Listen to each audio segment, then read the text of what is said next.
Welcome everyone to this hot, sticky night, warm room.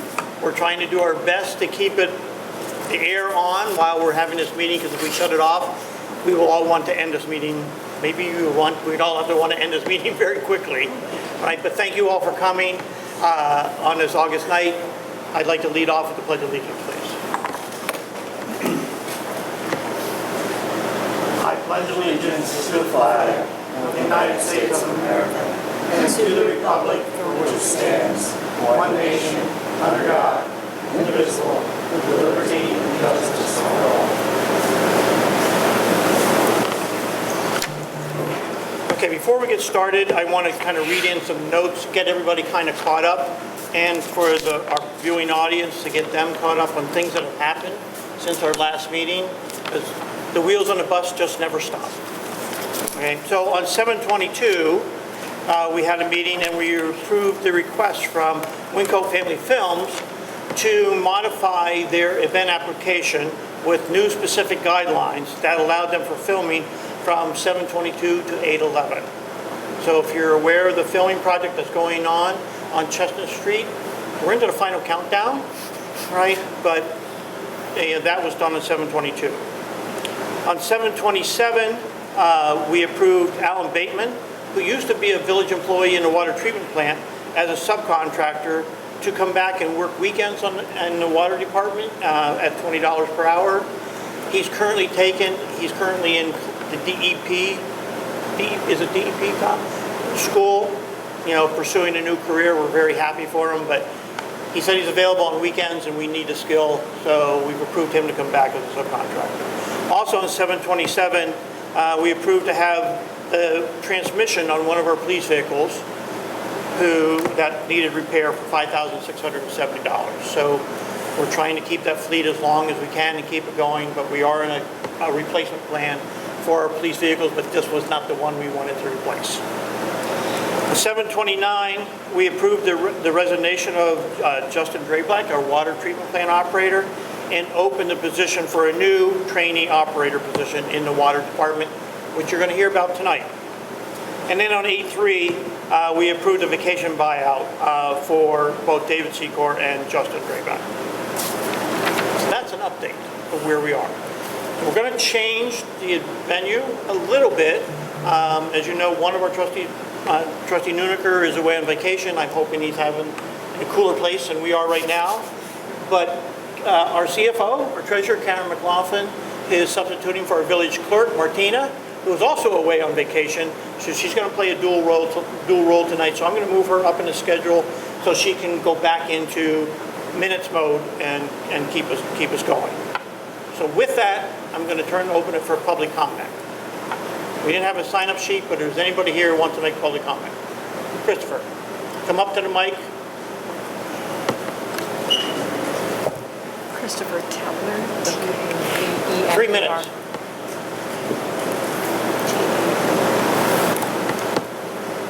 These are also the board to consider carefully before supporting the mayor's nominee for open position on the council. Thank you. Yeah. Is the mic on? It is. Yes. You just need to be closer to it. Before I get to my reasons for that, I'd like to make it clear for any of you who may not know, I was not a volunteer for that position. I was interviewed by the planning board and the Trustee Staley. The Trustee Staley told me yesterday, he told me I would not be the mayor's nominee. She said that she and the mayor would like to keep my stubborn voice on the voting board for Hillsborough and to sit. I'm happy to do that, and I will continue to do that. I'm not asking to be considered as a candidate for the position on the planning board. In any way, that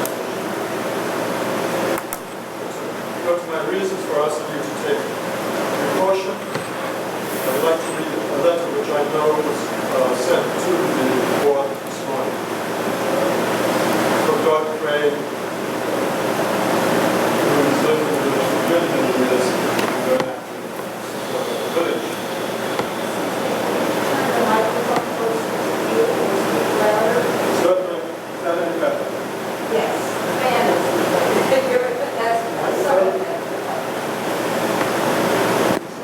Hello? No.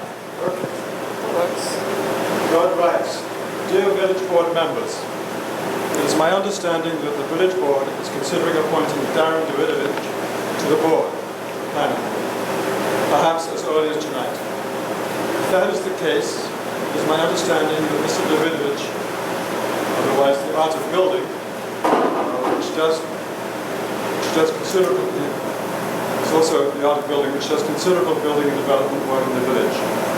I believe such an appointment would be highly problematic and may in fact violate the village ethics code, and as such should be reviewed by the ethics committee prior to any board action. Regardless of the findings of the ethics committee, in my view, such an appointment creates an appearance of significant impropriety in our village government, even if the village ethics committee finds the appointment technically not in violation of the ethics code. I believe that it would also create significant continuing difficulties of operation of the planning board when a sitting member is forced to recuse him or herself several times when the work is proposed by his or her firm. It could also create tense and difficult relationships among the board members. If a board member's private business aids or fails to gain planning board project approvals, as they try to work together as a cohesive unit, proceeding into the future. I'm unable to attend tonight's meeting. I hope that the village board seeks out an appointee suitable to deal with the problematic situation described above. Regards, Gordon Craig. And I should add that I know that other village residents have emailed the board with similar concerns. So all I can say is I thoroughly support the view that Todd has expressed. It seems to me very strange that an active builder developer should be appointed to the planning board. His work is going to appear before the planning board, probably several times during his tenure. I also, the question has been raised as to whether the nominee is even a resident of the village at the moment. And it is state law that any planning board member be a resident.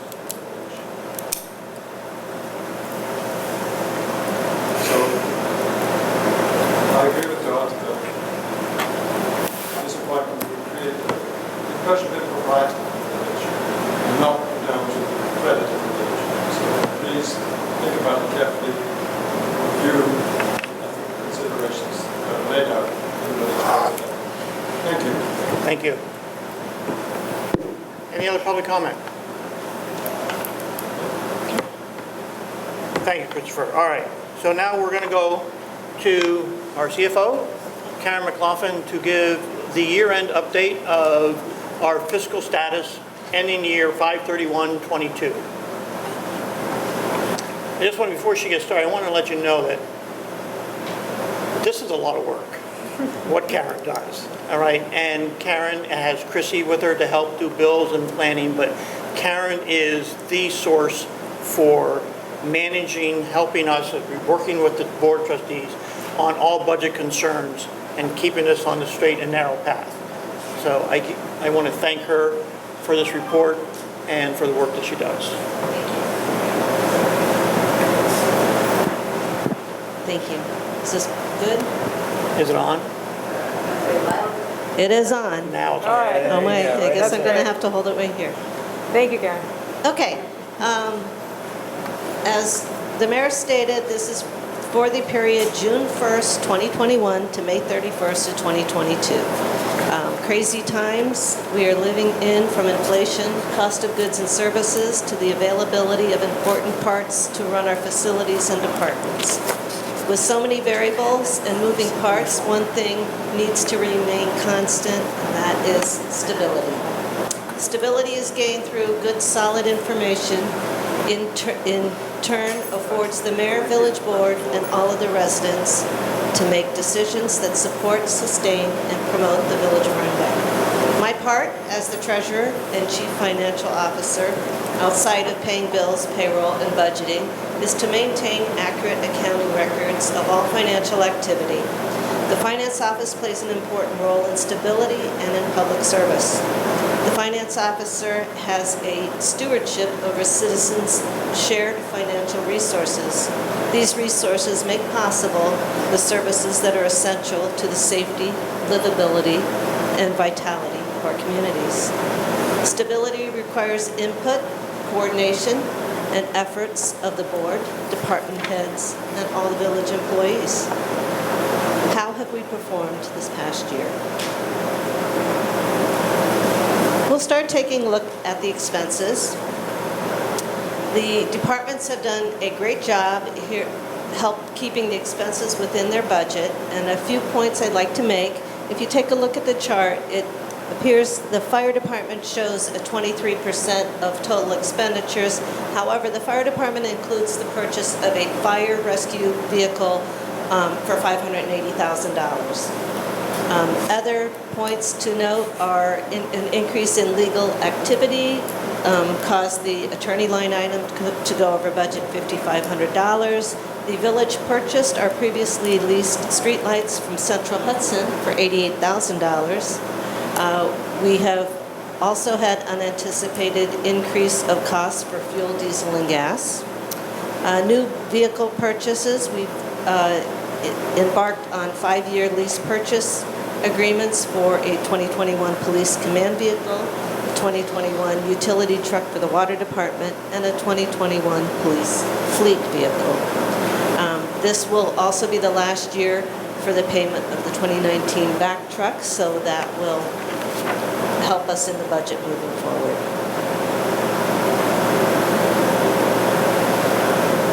As we move on and take a look at the revenues, property tax remained under the 2% tax cap.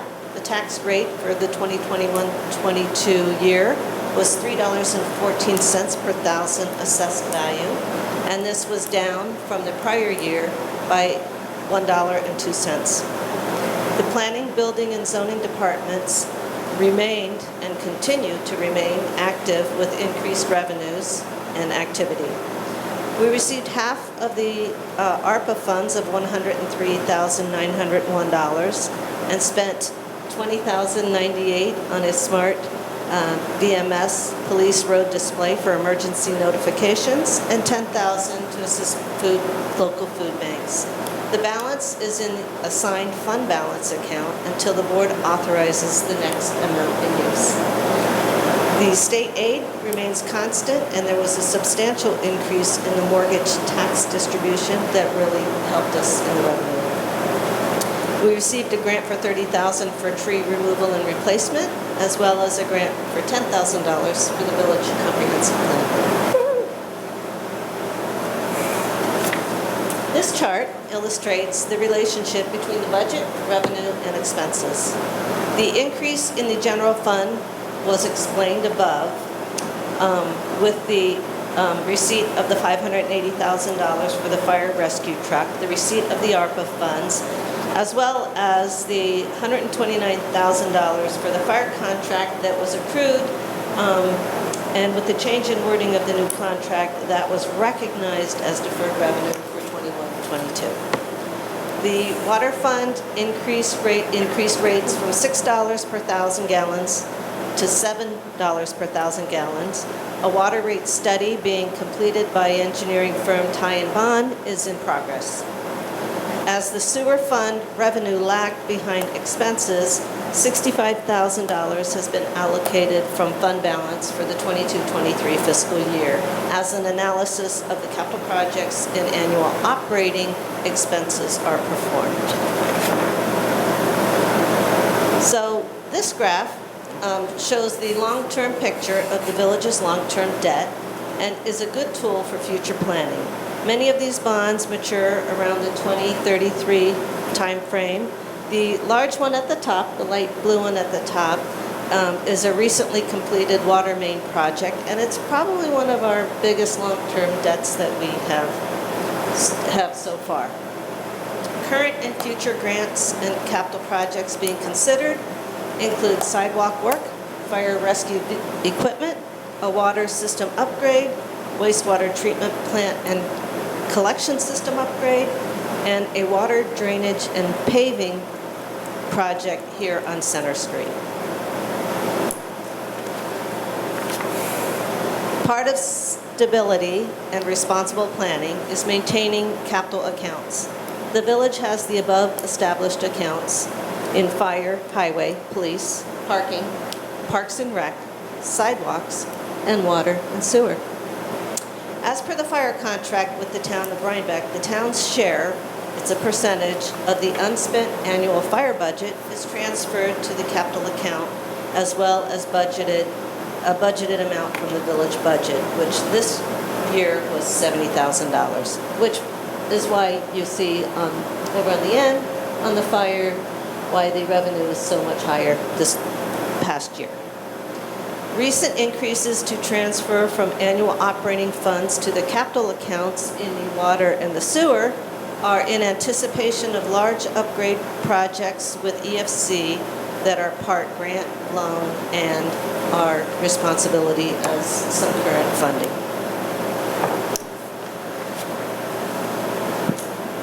An essential part of stability and responsible planning also is our investments in securities.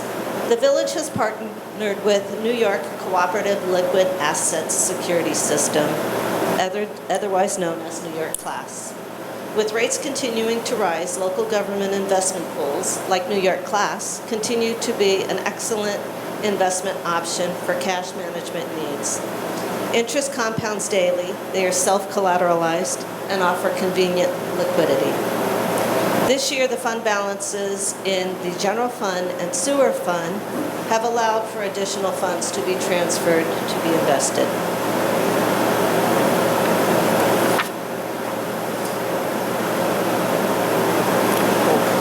Okay, this is an analysis of the fund balance. This is everyone's favorite part. At the fiscal year end of May 31st, 2022, fund balances were as follows with the assumptions as listed. The assumptions are less the assigned fund balance, less 25% of the investments in security, which just means that we are calculating the fund balance with the anticipation of keeping those and not using those in our fund balance policy. So in the general fund, the fund balance is $894,408. And in the water fund, it's $767,517. And in the sewer fund, it's $883,009. So what I want to explain is the fund balance policy has a threshold of between 15 and 25%. So the village maintains between 15 and 25% of the subsequent budget as their fund balance. At this point in time, the threshold of the subsequent fund balance is $677,594. Therefore, there is a surplus, if you will, or above the fund balance policy of $216,814. And this is very important for the board to know in their future planning and current planning because to keep our fund balance within that threshold, this $216,814 needs to be used on like a one-time expense. It cannot be used on hiring somebody or on an expense that's going to be reoccurring in the next year. So that is for your planning. It's also important, and I know I say this every year, it's also important to note that fund balance is a net position and considers cash, receivables, payables, due funds, pending grants, and transfers to capital projects. So maintaining a healthy fund balance also provides that stability. So here I've just outlined just a 3-year history of fund balance in all 3 of the funds. As you can see from the graph, there was a decrease in the water fund balance last year, and this was a result of the additional funding needed on the village's part for the water main project that has been completed. Being proactive in the budget process can help the village be prepared for inflation's anticipated strains on the purchasing power of future revenues, combined with the challenges of increasing cost. This is the opportunity to be proactive in sharing the board's and you residents' expectations for the next fiscal year and identifying upcoming needs and challenges. In conclusion, although the village's finances are in good shape at this time, there are challenges to consider. The labor force is changing, finding and retaining good employees will be a challenge. Aging infrastructure and equipment, cost and availability of supplies, equipment, and services. We, the village, have maintained adequate fund balances. We continue to monitor expenses and budget responsibly, and we are always looking for safe, viable sources of revenue that in turn stabilizes the village tax rate. Please feel free to contact me if you have any questions. Thank you. Thank you, Karen. Thank you, Karen. I hear a question from the floor. Linda. Yes, it will be put on the website. Yes.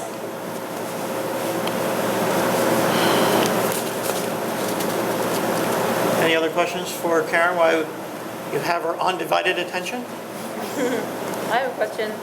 The bonds maturing, the water main project, the graph went out to 2051. Is that when the water main project matures, or does it keep on going? That's 2051. That is the 30 years. Yes, that is the 30 years. Okay.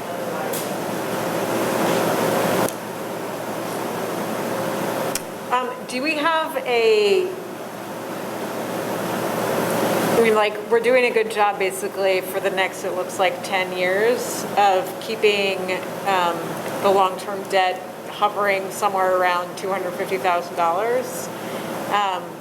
Is that a goal that you have to keep it, as a fixed percentage of the budget, or, because I know that we're careful, like we don't buy something new until something else is cycled off the long-term debt schedule.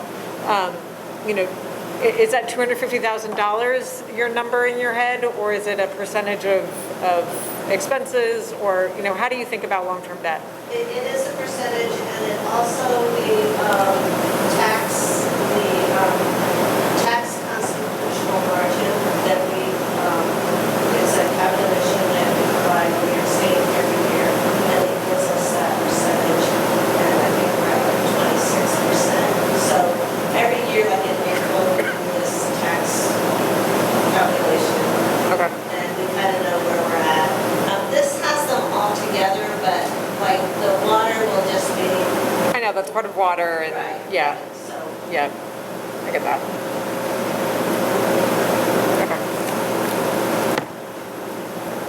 Okay, thank you, Karen. Thank you, Karen. Thank you. Okay, Neville.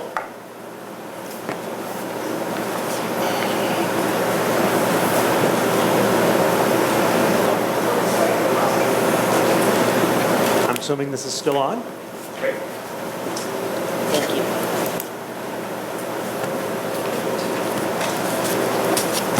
So thank you, Mayor Bassett and members of the Village Rhinebeck Board for considering the proposal that was in your packet this week. My name is Neville Smythe. I'm a board member and volunteer for Red Hook Responds, and I'm joined this evening by Sarah Galini, who's the Executive Director of the Red Hook Community Center. The proposal for which we are looking for your support is called Community Needs Assessment for Red Hook and Rhinebeck, New York. This proposal was selected following a request for proposal to organizations across the country. We selected this proposal from Hudson Valley Pattern for Progress for two primary reasons. Their community knowledge. Many of you would know and have heard of Pattern and the work they've done to analyze different needs and challenges in the Hudson area. They're unquestionably one of the most knowledgeable organizations of their type, and we thought their expertise would be well suited our needs were.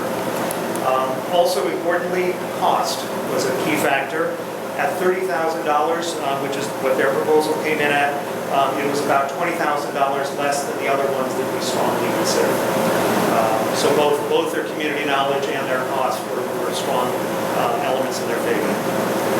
You may be asking why would two Red Hook-based nonprofits want to undertake a broad community needs analysis covering both Red Hook and Rhinebeck. Without going into our missions of both organizations, which we're happy to share, we're both very active during the recent pandemic, aiding individuals in both of these communities who are challenged by access to food, isolation, and other circumstances.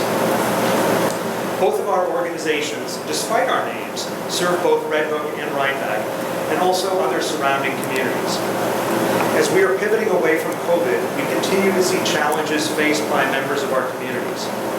For our own strategic planning purposes, we see a need to assess the needs of residents in our area, but we also know that the challenges faced by many are larger than our two organizations' missions and likely need the focus of other nonprofits, municipalities, and the county, state, and federal government. For example, someone who is food insecure might also have housing issues or medical issues, both temporary or permanent. Nonprofits often put Band-Aids on problems, but our hope is with this kind of study, it might give us a more holistic analysis which may result in better solutions for our residents. We also know that one person's challenge we know about is often shared by many others that we don't hear about. This needs assessment will use interviews, focus groups, surveys, and statistical analysis to identify areas of need in our communities, which can then be acted upon by all of us who want to improve the lives of those living here. Knowing that Rhinebeck is undertaking a comprehensive plan, we think this work will enhance the human response to what is needed to support all members of our community.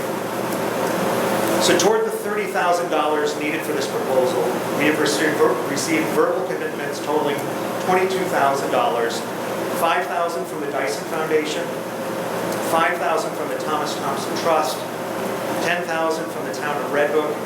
Last night we got a commitment of $2,000 from the village of Red Hook. We also met last night with the town of Red Hook, who was very favorably disposed but had not committed on a number as of yet. So town of Rhinebeck, excuse me. Thank you so much for that. But I guess I'll say we feel very positive that we're going to get this $30,000 number. Once funded, which we hope to do this fall, we'll put together a task force to work with Pattern to make sure we get the best information possible, especially from residents who may be harder to reach. To sum up, Rhinebeck and Red Hook are special places and are two of the jewels that make up the Mid-Hudson Valley. But not everyone who calls this home are able to live healthy and safe lives. We feel it is critical to understand where the gaps and challenges are so we collectively can raise up everyone who calls Red Hook and Rhinebeck home. We feel this community needs assessment is an important investment in our residents and will help all of us meet their needs with greater clarity. At this point, I open it up to your questions. So my first question, and Lydia already knows this, I'd like to know how this can dovetail into our comp plan to help either augment or supplement or replace or give us additional information that all these subcommittees that we have working are currently not going for. And then part two of that, the timing, does it coincide with our schedule for the comp plan? Yeah, So that sounds good. Yeah, what is the time frame? Yeah. Well, the time frame basically, it's a 5-month time frame. So from start to finish is what it would be. So our hope is that we would start the execution sometime, I'll say September-ish, and then we'd be done in the spring. Okay. So, I mean, I don't know how familiar you are with our comprehensive plan process. That's totally fine. You don't have to be. Sorry. No, it's okay. So we are like finishing up the first third, I'd say, at this point. We've appointed a committee, a very active committee. We have over 50 members of the community acting, volunteering in subcommittee roles. because we haven't updated our comprehensive plan, our land use comprehensive plan since 1993. And so we're, it's a big deal. You probably know Michelle Gregg, maybe not. She's the town of Red Hook's planner. She's working with us on our comprehensive plan, and she and I are going to actually have a conversation on Thursday about this, like what you're working on, just to see how, because you're running, I mean, I'm sorry, but like you're running up against my ignorance of like what exactly you're looking at that's separate from what we're looking at, and you just gave a nice little overview of it, and so thank you for that. Because, we have questions about, our housing needs and our, we can do the research into our existing housing stock, but, the needs are inexact science, to put it mildly. Ditto with, what kind of businesses we need to be encouraging, what kind of, resources do we need to be providing, parks, rec, all of this kind of stuff, right? And the last thing I want to do is waste taxpayer dollars on duplicative work. And so, I'm happy to continue this conversation with you as I dig a little bit more into like what we're doing and what you think this could do. Because it does seem like you're going to be doing some of the softer research that we don't have the ability to do. But I don't know the answer to that question right now.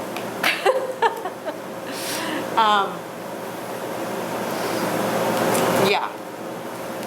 And if there's anything that we can give you, I mean, we've done a lot of work on demographics and all the rest of it as part of this. So, we're happy to provide that information to you. I mean, what I'm saying is, like, let's all work together on this. That would be our hope and desire.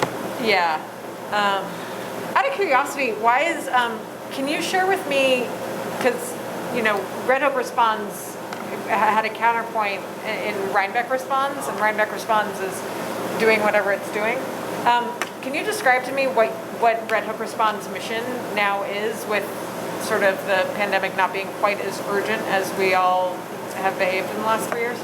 During the pandemic, it was obviously to help a lot of people who were sheltering in place with food, pharmacy, groceries, and all that type of thing. And what we have found is that many of those same people continue even without the pandemic. I mean, right now, obviously, with high inflation, people who are on fixed incomes and so forth have their lives are still very challenging, and so we are still finding a great demand for predominantly, I'll say, food. Okay. A lot of what we are continuing to do is to provide meals on a daily basis to residents in this greater area. Wow. Yeah. And have you stepped into Rhinebeck as part of that work? We had been doing Rhinebeck before. Oh, okay. During the pandemic. I want to say that I think that the food, the meal delivery aspect was something that Red Hook Response did, and so that Rhinebeck Response didn't have to. That's right. Got it. I mean, I So- recall it was like, We didn't y'all were want to doing duplicate this so services. well. We Yeah. were like, okay, in Rhinebeck, we're not going to focus on duplicating what they were doing so well. Oh, that's great. Okay. Yeah, and so that's what we continue to do today. Got it. So that's why this survey is including Rhinebeck as well as Red Hook. Absolutely. And Yeah. again, this is a joint one with the community center, which also serves residents in both. Right. I mean, Yeah, we have a variety of programs that are serving Rhinebeck residents as much as they're serving Rhinebeck residents. Great. Including some of our tenants programs as well. But for instance, the Office of the Aging is a tenant, and Center Processing is a tenant, Rhinebeck Responds is a tenant. We have different tenants in the facility that serve the greater area. And then our own programs are, we include Panda. Got it. And then our own programs. Okay. Great. Amazing. So I know it's a needs assessment, so you're looking for where the gaps that we could all better serve. But I'd also be really interested to hear what's going well, what services are being provided, and why are those successful? Is that something you would cover as well? I think it's really more, I think for us, we're really looking for those gaps. Is where are the challenges that people are facing? I mean, we got asked a question last night, is transportation going to be one of the issues? And the answer is, yeah, probably, because transportation is a challenge here, but it's not unless somebody mentions it. So I think it's really about what the people that we're going to talk to in this are, I think it's going to be the knowledgeable people, the chiefs of police and other people who have their fingers on the pulse of what's happening in the community, is a group of people who I think are going to have a broad picture. But then we also really want to hear from the residents and individuals themselves, and that's going to be focus groups, surveys, which we really hope to be able to, I guess, reach thousands of people to be able to really get their input. And then obviously it's the statistical things that exist already and or you're working on. I know the village of Red Hook is also doing something with Spanish, with languages and so forth. So one of the things we want to do is complement things that are going on, but also utilize work that's already been done so that we can take fresh looks at things, or things that hadn't been looked at. The results will be driven by People. Yeah. Right, rather than us putting our own ideas about what people need. That's the whole point, is to find out. Yeah. I mean, I'd love to say that we would be trying to look at what's going well. And that some of that may come out, but I think it's really going to be much more of, and it's not really meant to be a little study, but it's really meant to be how can we fix things so that people can have better lives working here. And focus our funds. Yeah. Right, appropriately, so we're using, It's interesting, just to dovetail on Vanessa's question, one of the things that I'm actually very curious about is, and this would probably just take 3 days of asking people on the street, but what are all of the nonprofits and NGOs and, foundations, et cetera, who service in any capacity the people of this area? Because, whether it's like Rotary or Habitat for Humanity or Culture Connects, food pantries. or the food pantries, it's like, I feel like the list, in my head, the list is 1,000 long, and it can't be that long because we're not that big. And, what do each of them do, and where to send residents who are curious or who are in need or anything like that. I don't know, so if you have any of that information, that would be super helpful, but. I really think that one of the things that will happen out of this is it will identify areas of need. Right. And then this isn't going to solve anything. This is going to uncover issues. Yeah, you can't treat a disease until you know what the disease is. So I think again, so whether it's, let's just say food insecurity is a subject. Yeah. Is that then we can have, whether it's individual organizations or community meetings, and talk about what we find out about that particular issue in the study. Yeah. And how can we do a better job of alleviating the needs that people have out there. And one of them may just be is communicating that we have resources. Right.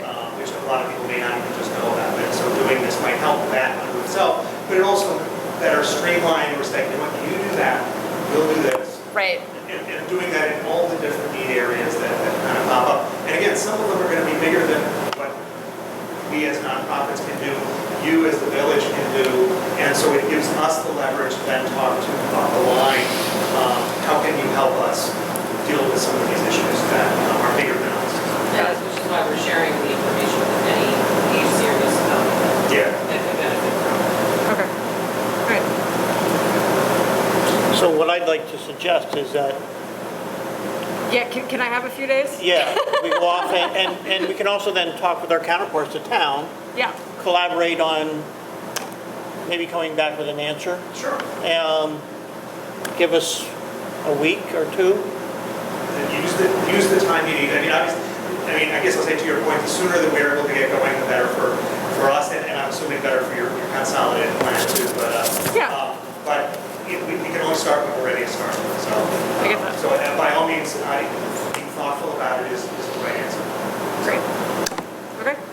Okay. Okay? Thank you, Thank you. Demo. Thank for your you. time. Appreciate it. Thank you for your work. Next on the agenda is Chairman Joe Phelan, who runs our Autism Supportive Committee, to give us a year-end update for the board on what this committee has been done this year and has submitted for a final report. Thank you, Gary, and it seems like maybe there's a theme going here, which is a bad thing. I want to thank the village board for your support for the last several years regarding the Village of Rhinebeck Autism Supportive Community and the committee that tries to make headway in that area. We have a very broad mission of increasing awareness in the Village of Rhinebeck of the individuals who live in the village, who visit the village, who have children, who have adult relatives, adult friends who are on the autism spectrum. And I mention those specifically because there's a kind of 60 mile an hour on a motorcycle quick view of autism as something that only impacts children. And it impacts children, it impacts adults who are trying to get a job, for example. There's a whole segment of the autistic population that we're trying to raise awareness in the community, specifically amongst businesses in the community, governmental agencies in the community, and the general population of the communities, that people are more sensitive to those on the autism spectrum who live here and or who visit here. And I would respectfully submit that unless you're a professional in the area, which I am not, unless you have a family member or relative who is on the autism spectrum, you probably don't have a real deep understanding of the challenges that those individuals and families deal with on a regular basis. And our mission is to raise awareness of that, so people in our community are more compassionate, are more understanding, are more willing to help. When you see a child in a store acting out, think twice about why that's happening. I've told the story many times about why I got involved in this, in addition to having been a recently retired lifelong public school educator. Before I got involved, I was attending a church service in a community, not Rhinebeck, in my hometown of Brooklyn, New York. And my wife and I were sitting there, and 2 seats ahead of us was a mother, assumed a mother, and a young child. And that child was acting out, making noise, being disruptive. And the person sitting in front of them turned around.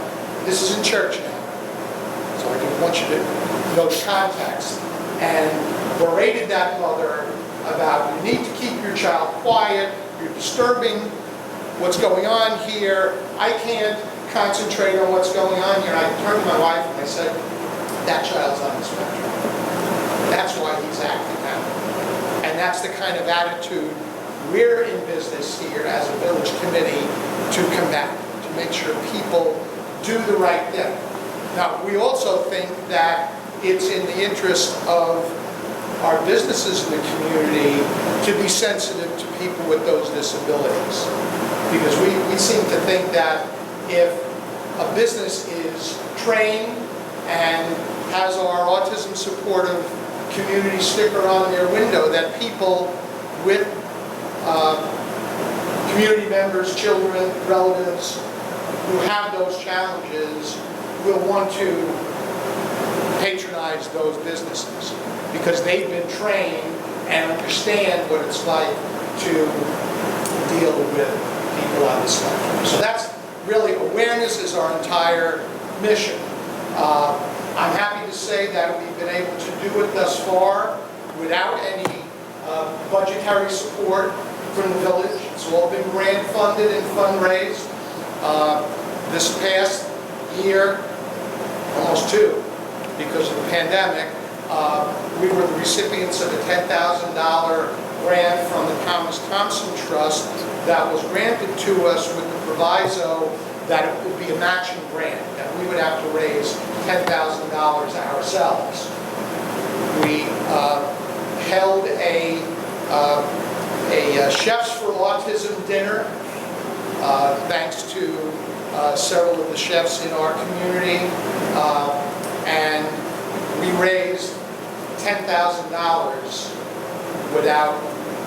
honestly without breaking a sweat. This community was totally supportive of that. And when the pandemic came and hit us about a month later, right before we were going to have this fundraising dinner, we reached out to all of those people who had bought a ticket at $100 per person and explained to them, we didn't know when we were going to be able to pull this dinner off. It could be a year or more. If they wanted their money back, we gladly give it back to them.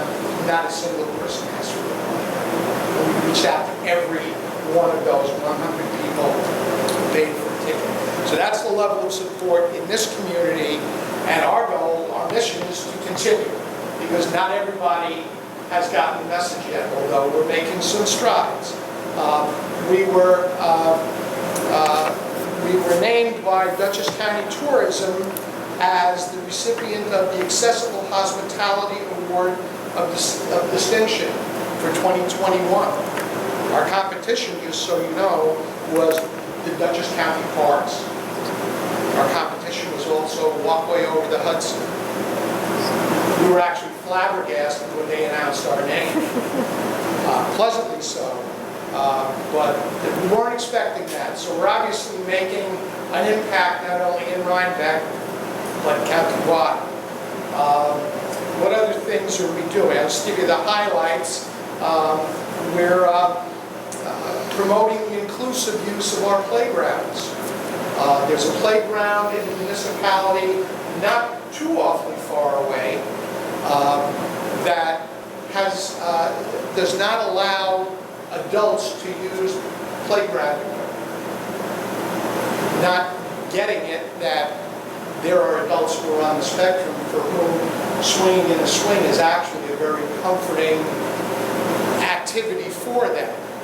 So we took a quick look at the village's playgrounds, and we put signage up in those playgrounds letting people know that people of any age are welcome to use that playground equipment as long as they use it respectfully and properly. So that's, again, it's a small thing, but I think it sends a message that that's the kind of community Rhinebeck is. What else? What else? You may have seen our information tables at the tree lighting ceremony, out at the bank parking lot. We ran a sensory safe space during Sinterklaas in a room on the first floor of the Beekman Arms for parents to bring, or any adults to bring children or family members on the spectrum to have a quiet place without all the hubbub. That's part of those kinds of activities, to just chill out, calm down. Your police and emergency units have sensory kits in their vehicles for that exact same kind of purpose. So it's in a lot of places that most people wouldn't even know about unless you needed to access services for a family member on the autism spectrum. Kudos to the village board to having put a requirement for large events to require a sensory safe space. We got large events like Sinterklaas, and we as a committee volunteered to help them set that space up and to help them with the training and the technical expertise to be able to run a sensory safe space. What else? partnered with a number of local agencies. The most recent was this past May. We partnered with the Chamber to run the first village job fair with the idea that it would be for anyone, but also we had special accommodations built in to accommodate job seekers on the spectrum, so they could get some counseling from the staff in the Anderson Center there, a place to settle down before maybe an interview or a face-to-face with one of the job seekers. To be honest with you, the pandemic has put a pretty significant crimp in our ability to train as many businesses in the village as we wanted to. And we are sensitive to the challenges that they've gone through maintaining employees, keeping employees, hiring employees. We totally get it. We're making inroads there. We've trained at least 4 or 5 businesses over the course of the last year or so, but we had anticipated being able to and wanting to train 20, 30, and we'll get there. We will get there. And that part of it's going more slowly than we had hoped because of the pandemic, but we're not giving up on that. So anyway, there's a lot more I can say about it. Gary did give me a 10-minute thing, and he hasn't gone like this yet, but I imagine he would quite shortly. If you have any questions, I'd be glad to answer them, and I do appreciate your support for the work that we are doing, we have done, and we will continue to do with your unknowns. Questions? Thank you. I know when I see the Autism Supportive Community stickers, it's just a reminder to me that there's all kinds of people, there's all kinds of folks in the world, and take a breath, be a better person, be a more open person, and I'm sort of proud in our community that we have decided that we're going to be extra welcoming and really reach out. I think it's really to the credit of the community. It's a terrific project. Thank you, Ricky. I said to folks, if I were a business in the village of Rhinebeck, I'd want one of those stickers on my window, which means I've been trained. But that's not the reason to have it. The reason is it's the right thing to do. And I think we lose sight sometimes in our society of doing things because it's the right thing to do, not necessarily because it would be better for my business. It's the right thing to do, and this is one of those right things to do. Thank you for your It's a reminder. Appreciate it. Thanks for allowing me to speak. Thank you, Joe. Well, Thank you for your work. Okay. Purchase of a wastewater truck and DPW truck. Our DPW, Kyle Amy, is here to talk to us about these 2 vehicles. We just found out we have a lot of it, so. Yeah. Don't tell them. Not a lot. Good evening, everybody. First, as the agenda says, talking about the wastewater truck. Prior to my appointment to this position in the village of Rhinebeck, wastewater department was seeking. You're going to get closer to the mic. Was seeking for a second vehicle for operations. It was approved by the village board prior to my arrival, purchasing a mid-sized vehicle. After finding out that purchase wasn't rendered through, I've been working with the wastewater department, and we have found a vehicle. We found a mid-sized vehicle, which is on fleet pricing, which is equivalent to the state bid pricing as far as having the lowest prices. We did look at three manufacturers total, which was a Ford Ranger, a GMC Canyon, and a Chevy Colorado. The lowest price came in for the Chevy Colorado at $36,507.50. But in the meantime, we were shopping for this vehicle. We were also shopping for a vehicle for DPW. The reason why for DPW is that we are down a vehicle. A few years back, we accident, which was totaled out. The vehicle was never replaced. The former musician had a vehicle and passed it back to the foreman of the highway department, which is currently using that now. Now, as far as my transportation goes as superintendent of public works, I usually drive 3 different vehicles a day. Sometimes a dump truck, a pickup truck, or a small 4-wheel drive vehicle. So, with that being said, because depending on what jobs are going on that day is what vehicle I can use, or work on paperwork here, I'm requesting or asking the board to approve 2 of these vehicles. After sitting down with Karen, Karen did work on the lease, federal lease pricing. That has a full payment and how that would be broken down with wastewater and how that would be broken down as well as the DPW vehicle. So I don't know if that's something, Karen, do you want to touch base on that? I just wanted to confirm that you're getting the fleet pricing or the New York State? The fleet pricing. Okay. The fleet pricing. Okay, and in anticipation of Kyle's request, I shopped out 3 interest rates for a 5-year lease purchase, and the lowest came in at 4.717%. The highest at 7.66%. Wow. The medium at 5.76%. And they don't even you could sit and hold them for a couple weeks, but things are just changing all the time, so. Yeah. When is the vac truck coming off the, This year. this year? So I also asked them to put together a schedule for the 2 vehicles separately, because the sewer will just be charged to the sewer, and the DPW will be charged 40% to general, 30% to water, 30% to sewer. So that's what I found out for that. So what does that put us at per year? That puts us at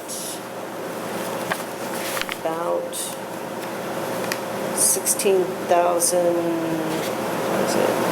It's 26, but if I break it out, if I break it out, so let's see, let's go 5 years and 3 years.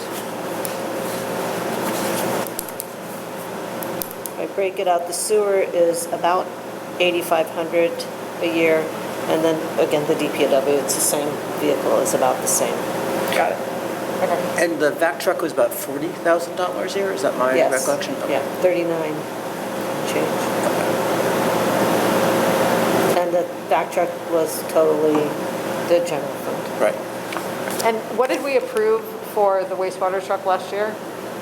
Just that they could get one? We didn't approve a dollar amount? I do not believe we had a dollar It amount. fell through. No, I know. Right, but I think they just I thought one of approved. the meetings that I attended, it was close to the 39,000 mark for the Ford Ranger that Right. that they were asking for at the time. Yep. Well, the fact that we're found one within a ballpark of that number is kind of amazing, given what's going on these days. Okay. Availability? They say 4 weeks. The only thing that could add a couple weeks on it would be the rate of the transition of going from 2020 to 2023. Are we locked, Karen, are we locked in to these rates at all, or is there a time limit on the rates that you receive for the leasing? Not until you, So in other words, you got 3 quotes for leasing price, for interest rates. How long are those quotes good for? I just got them in the last few days. So- But they won't sit on them for like a month, So a couple weeks? Well, maybe. maybe. All right, so- I don't know. Right. They're like changing. Because there's a lot of volatility right now in the rate Yeah. market. It is. So, I've never had them say, if I postpone it a week, that I'd have to get new rates. new rates. And they said that to you this time? Wow. Oh, If you wait 5 minutes, you have to get new rates, right? I can't hear you, what'd you say? I was just saying that if she waits 5 minutes, she has to go back and get new rates. Yeah. I think we should point out that there was a prior discussion, and this predates, about seeing if we could find an electric vehicle or vehicles that more future-oriented. And the answer was at this point, no. That the electric pickup trucks and other things like that are just not available. I believe Red Hook tried to source one and they had a terrible time. Yeah, town of Rhinebeck as well. Town of Rhinebeck. Backing out of their deal. So that we did look for alternative fuel vehicles to see what was out there, and there just wasn't something in this market segment that was available. That's correct. Gary and I had this conversation. Vanessa and I had this conversation as well, and we do have a future plan going forward. That's a discussion we had for going forward with electric options from here on. Yeah, Kyle and I had a discussion about actually doing a fleet plan, but looking at the coming 5 to 10 years as more becomes available in the market, and as we, see more federal money, state money helping to incentivize the transition. So we just need to do some planning, but we can't pull the trigger on any of that stuff right now because it's not really available. But it was considered, and that was important. Right, thank you, Rick. All right, so I'd like to make a motion to approve the purchase of 2 Chevy Colorados for a lease price of $36,310 each, one to be used by the Superintendent of Public Works and one for wastewater department. Second. Any discussion? I'd like to just add a little caveat to that, is that most of the work being done by the Building, Planning, and Zoning Department is happening after Kyle goes home. Yes, I did. I totally forgot. No. That vehicle will be used. It will be parked here. I will begin my day starting when the vehicle comes here. Then after the completion of my day, will be available for zoning and planning. Yeah, so it's a nice, it's a nice vehicle to add to the fleet just for general purposes. Good idea. For my departments as well. Thank you for that. Yeah. Any other discussion? All in favor, say aye. Aye. I see unanimous. Congratulations. Let's get some trucks. Could I ask the board to authorize the financing for the lowest interest rate of 4.717 from GovCap? So moved. So motion? Second. Amend the motion to use the lowest, amending the motion to approve the lowest interest rate. At full point. I just did another one, but okay. Okay. Seconded. Second. All in favor? Aye. Aye. So opposed. Very good. Thank you. Let's get it. Okay. Kyle, do you want to stay up there? I'll go. Don't leave now. It's getting good. New hire water training operator position. So just as everybody mentioned, as I mentioned at the beginning of the meeting, we replaced one employee back on 7/22, and now we had another employee resign, and we posted it for the union contract, had no internal applications for this, and therefore we have an applicant that I believe from our existing interviews That is correct. that is ready. With the committee established, myself, Brian Alex, and Brad Winterberg, after going through approximately 8 applications, picking through, we did find a gentleman, Matthew Green from Stone Ridge. Comes with property management experience, mainly in plumbing skills and electrical skills, which is a big part of the operations down there.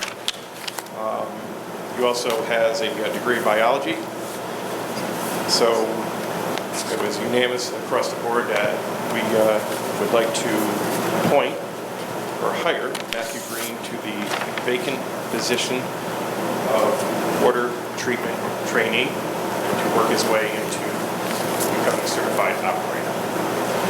It was also our recommendation as the last application individual that we had, that we would start Matthew out at $20 an hour. And a start date of? Tomorrow morning at 8 o'clock. The reason is for that is our chief operator, Brian Alex, is going away for vacation, so we're trying to get everybody training and going here so we can see where we're going to be in a couple weeks. right, so we're going to discuss, I'd like to make a motion to hire Matt as our second water operator trainee with a $20 an hour effective start date of tomorrow, August 10th. Do I have a second? Vanessa, thank you. Questions? Are we giving him a deadline for when to be applying, taking the test to become an operator? Well, it takes about a little over a year. And for Matthew's background, I'm not concerned. He's all for becoming a certified operator. So, I mean, in regards to what happens with the final testing, I guess we'll just have to, we'll have to cross that bridge when the time comes, but he is fully committed to become an operator. So our previous hiree, we said 18 months. That's, 18 months is for wastewater. Oh, that was for Keith, that was for the previous, Because I thought it was just a little over a year, I thought we said 18 months. 18 months. I'm pretty sure we said 18 months for the other one. So they'll be With Brian. qualified, but they have to be on the job for 1 year.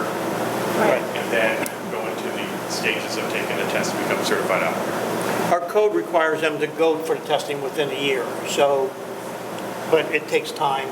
Once they get the year time, then to take the test. So I'd like to amend the motion to that, if approved, the water operator be certified as a water plant operator within 18 months Of the date of hire. of date of hire.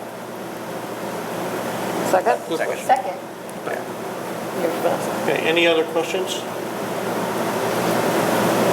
Hearing none, all in favor say aye. Aye. Aye. Seeing it unanimous, no opposed. Can Thank I ask you a quick So- question so, that's... don't go. Yeah, can I ask you a quick question that's unrelated to the next agenda item, but it's related to you? Well, no, I want to intersect something related to this before you go to that one, Okay, sure. okay? Because we will go to the next one, but, Yeah, no, I was wondering where we were with the wastewater stuff. yeah. Oh, For what, I'm sorry, what? the wastewater operator position that we... Oh, a posted? status update? Yeah, I was just Okay. wondering what the status of Status the... update is, we had an interview last week Okay. for a 3A operator. But due to a family emergency, he was unable to make it, and we've been in full communication the last 2 days, and we're hoping by Thursday we'll be able to reschedule that interview with him. Great, Great. thank you. Okay. Related to the previous conversation of hiring the two previous water plant operators and bringing them in at $20 an hour. I would like to make a motion to the board that we currently have 3 employees who are below the $20 an hour rate, and that we bring all 3 of those employees, 1 in wastewater, 1 and 2 in highway, up to the $20 an hour rate. In all fairness, since we're bringing in new employees at $20, I think our existing employees, some who are brand new as well, be also increased to that $20 an hour rate. So with the board approval, I'd like to make that motion that we increase those 3 individuals who are making less than $20 an hour, up to $20 an hour, effective immediately at the next pay period. How does that... Have second Oh. first. Second. So thank you, Rick. Now, question. How does that impact our budget?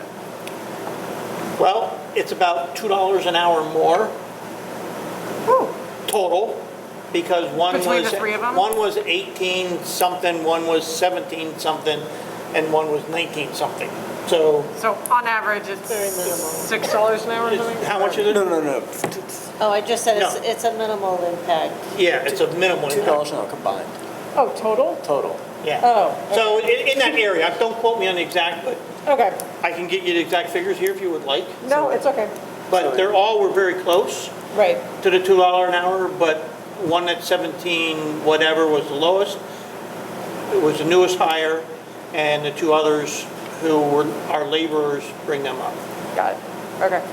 So 2080, that's like $4,000 plus Yeah. whatever OT and stuff. So 4,000 plus OT. plus, right, plus it's gonna be 5, 6, maybe. And this... One of them's in wastewater, so it's not all general fund. Right. Just a- Right. And this sort of speaks to the general concerns that we're having about finding them and retaining them? Yes, I mean, that was the biggest thing. I mean, I I know, it's hard when Target is paying 20 bucks an hour to get these guys to come out on a hot day and do their work. Yeah. And even before we started this process, I was going over, looking at pay scales, and, one of the biggest things that, I'm committed to is, we have a great recruitment. We just want to be careful on our retention. Right. And obviously, going through this process as parents have before is finding help is one of the things of what the market is driving. And we just said when we sat down with Karen and I and Gary, is that we need to move everybody to the scale so we can still retain the employees that we have moving forward. Right. And just for the record, this has been communicated to the union. Obviously, they didn't say no, I'm sure they're delighted. right? So that they're aware. Yeah, just speaking of the union, I think it's important for all of us to just be on the same page with this. One of the things that we talked about during the last union negotiation was pegging raises to actual cost of living increases, like federal benchmarks. And because at the time, we were talking about a federal benchmark of like 0.4% or something, because it was a couple of years ago when everything was very... It was actually a year ago. Yeah, It right. was not a couple years ago, it was last year. Yeah, it was last year. When we negotiated the contract. Feels like 1,000 years ago, but it was last year, and that was generally declined because everybody wanted more than point whatever percent, and so we gave them a 2% raise, and then this year, where CPI went up by something like over 5%, everybody's now feeling the crunch. So I do think that we need to be aware of and careful doing out of contract raises because, of course the union's going to be delighted with giving raises, and I completely understand the reason why we're doing that this right now. I'm not saying we shouldn't, but we have a contract for a reason. We offered them, in like raises pegged to inflation, and they chose not to take it because they would have had to take less, even though they would have gotten a lot more this year as a result. So I just think that, we need to be aware of these things. Good point. We have a contract in place to protect us. We do, yeah, Let's be and very to clear. protect them. And the union rep was totally on board agreeing of breaking it down to the employees we chose. Right. Not choosing everybody. Okay. Which is an agreement to, speaking, that he will follow, what we have done and agree the way we've done it Right. moving forward. Right. Okay. Okay. Good enough. All right. I think we do have a responsibility. Yeah. Okay, all in favor, say aye. Aye. Aye. I see it unanimous, so done. Okay, Gary, don't leave. Yep. Don't leave. What do you want? Sorry, we're gonna, Hold on. Just very quickly, can we make that effective August 1st, which will be a complete pay period, and I won't have to separate and have a old rate? I think I said in my motion, effective the current pay period. Okay, very good. I didn't hear that. Thank you. If I didn't say that, I meant to say that. Okay. Okay. All right, next on the agenda. RFP for paving, milling, draining on Manor, Rockefeller, Huntington, and Coizine.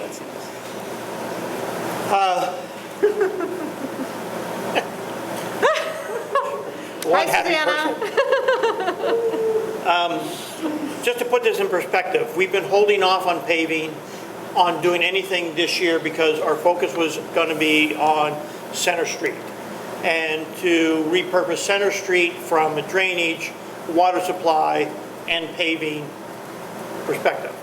And we're still moving forward on that, but the issue is there is a shortage of supply, and in particular the pipe that we're going to get in, and based on our best guesses by engineering and everything, we would not be able to complete that project this year, right? So we do have New York paving money and New York Pave and what's the other fund? New York Pave and New York CHIPS. CHIPS money. CHIP money, right, which we have, that we have been allocating every year to cover these paving projects. And the village sets aside money. Yes, And we've capital. and with Not money capital, that we but- set aside. Yeah. So in lieu of kind of holding off, we would like to suggest looking at our list, which Trustee Lewitt supplies us with, a ranking of our roads based on Cornell roads, and these next streets really come up to that next qualification of being next in line to being addressed for being paving. For Manor, it includes a complete pave down to drainage, right? So drainage and resurface and milling the road and repaving, so it's a complete grounds-up replacement of that. Coizine, we did a section of that road last year, so we would not touch that section, but we would do both laterals on the end to complete the paving on Coizine, because it was a 100-foot section in the middle that was done last year and totally resurfaced. Huntington has, in a place where the dip is in Huntington, it's in really bad shape. It needs to be milled and repaved. And on Rockefeller, it's a partial because it's the lower half of Rockefeller, where Rockefeller and what's the name of the other street? Asher. Where Rockefeller and Asher come together, they're down to Route 9. Okay? Everybody clear on the perspective of roads? Is that going to be where Soho House is doing their water project? Yeah, the Grassmere project. The Grassmere No, project? it's not, no. It has no impact on the water project at all. Okay. Well, excuse me, But one thing I take I- that back. Huntington. Yeah, the Grassmere project. Right now, Huntington is perceived to be a 6-inch water main, Okay. and is not going to be touched. If it's less than a 6-inch and they missed it and it's 4-inch, then that has to be replaced. But we should know that very shortly. So, but Okay. right now, Huntington, It's a bit of a question mark. it is a question mark, but engineering says it's a 6-inch water main, and Okay. we're not touching that. Because I But don't good want question. to, yeah, because I don't want to repave that if we're just going to have to Yeah. repave it in 6 months. Right. Right. Okay. All right, so I'd like to make a motion to go out for bid for the streets mentioned, put an RFP out for bid with a hiring, with a quick turnaround time, because we really need to get to the plants, of Monday, what did we say? Submit sealed proposals to Village of Rhinebeck no later than 9 a.m. on August 19th. Proposals received after this date will not be considered. And then, a pre-bid meeting this Monday at August 15th at 9 a.m. So pre-bid discussion with anybody who's interested, proposals by the end of the week, so we can move forward. Wow. And then, Gary, just for the board to authorize the lowest responsible bidder upon the publicly opening the bids on the 19th. That way you don't have to wait for the next board meeting. Just- Okay, Yep. do I have a second? Second, did you include that in the motion, Karen? I made the motion. No, but did you include the I did. responsible bidder? Okay. Yeah, include that last part. Yep. Discussion. Anything you would like to add, sir? I mean, I just want to say, this was a quick pivot that when we realized that the Center Street project was not going to be able to, when the pipe and materials and things were not going to be here, it required a very quick pivot on Kyle's behalf and the highway department's behalf. We came up with a list, went over the specs, and this is all coming together very quickly, and I think we can get it done in time, but this was really a quick pivot, and I And we appreciate are, that. we are going to continue fixing for the wintertime in front of the village hall, cleaning that up and bringing it in so we can do some poles. So We're going to patch. We're going to right here, Patch. and then look at this again. Right. So while we're waiting for Center Street to stop being a disaster because of materials problems, we're just going to carry on with our list. Is that basically what we're talking about? that's Right. right. Okay. But in parallel to that, the information that you all received on the Center Street project allows us to now get permitting from DOT, and we should continue that process to get the permitting process in place so that by year end, we're ready to go out for bid. So the theory is that then next summer we would do Center Street? Spring, Correct. summer. Yep. Okay. Correct. And we need permitting from DOT because of 308? Yes. Thank you. Yep. All right, so just as an overview, the Village of Rhinebeck seeks qualified contractors for road paving during the summer of 2022, and the village will be seeking proposals from qualified contractors to provide all the necessary materials, including labor and equipment, to complete these projects. Okay. All in favor, say aye. Aye. Aye. Being unanimous, moving forward. Thank you. Thank you, sir. Don't go. It's the Kyle Amy show. I'm sorry. I'm going to turn it over to you because you have the most information. The next item on the bid, on our docket is to talk about the restoration of the tree planting up at the Highly Road Reservoir. Yes, so when I first started, that project kind of was talked about, and there was some very elaborate work done on Highly Road to clean it up. But our workload and lack of manpower has kind of steered us away from doing what needs to get done up there as far as the weeding goes within the shrubs and the plants that were planted. Maintaining the grass, we're waiting for a piece of equipment to come back from rental so we can clean up all the sumac around there. The Village Highway's committed to doing that, and helping out the water plant. But it's getting so we don't take what has been planted and go to waste. We reached out to quite a few vendors, but two got back to us.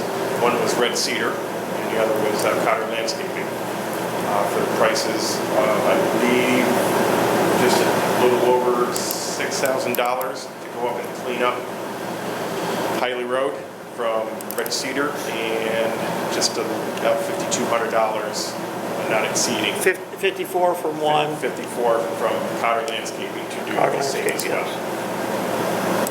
Now I know, Jeff, And Red Cedar was 6,400. 64, and I know they are approved certified dealer for spraying, I believe, for pesticides for Red Cedar is. Red Cedar.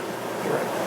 Cotter Landscaping is not. So the difference between the two quotes, Red Cedar does include applying herbicide over the entire area around the plant material. When we spoke to Meg Crawford, who we also reached out for to, see what she did, her biggest concern was that the growth around the bottom of the plants is going to choke off the plants. So independent of that, Red Cedar must have came to the same conclusion, and they included in their quote a herbicide around the plant base to protect that from being choked out, as well as doing the weeding, right? So this is just to fix the current mess, it's not to maintain it? Correct, and then what we want to do is going forward, we want to go with a maintenance contract. Right. So before we go into discussion,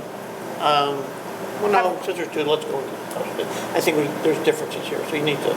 Yeah, just out of curiosity, there was a significant amount of money spent on the landscaping there a few years ago. Is that landscaping destroyed, or is it just kind of overgrown? It's overgrown. Meg went up there to look at Crawford, and she says, It's all still there, it's just... it can be salvaged. Okay. She said the plants are actually still in great Yeah, condition. the concern was the weeds that are growing, as Gary said, are going to suffocate. Choke them out, yeah. Okay. Long term, again, and I don't know what long term is in this, but as the plants grow and become larger, you can allow growth underneath them, and it could be a natural habitat, and wildflowers that are growing there can continue to grow. Right. But during this developmental stage, While the plants are still babies, they need to... we can't choke them out. Right. This is a bit of ignorance speaking, but wouldn't herbicides within the vicinity of plants kill the plants in addition to the weeds? No, it's a protective, it will not impact the plants.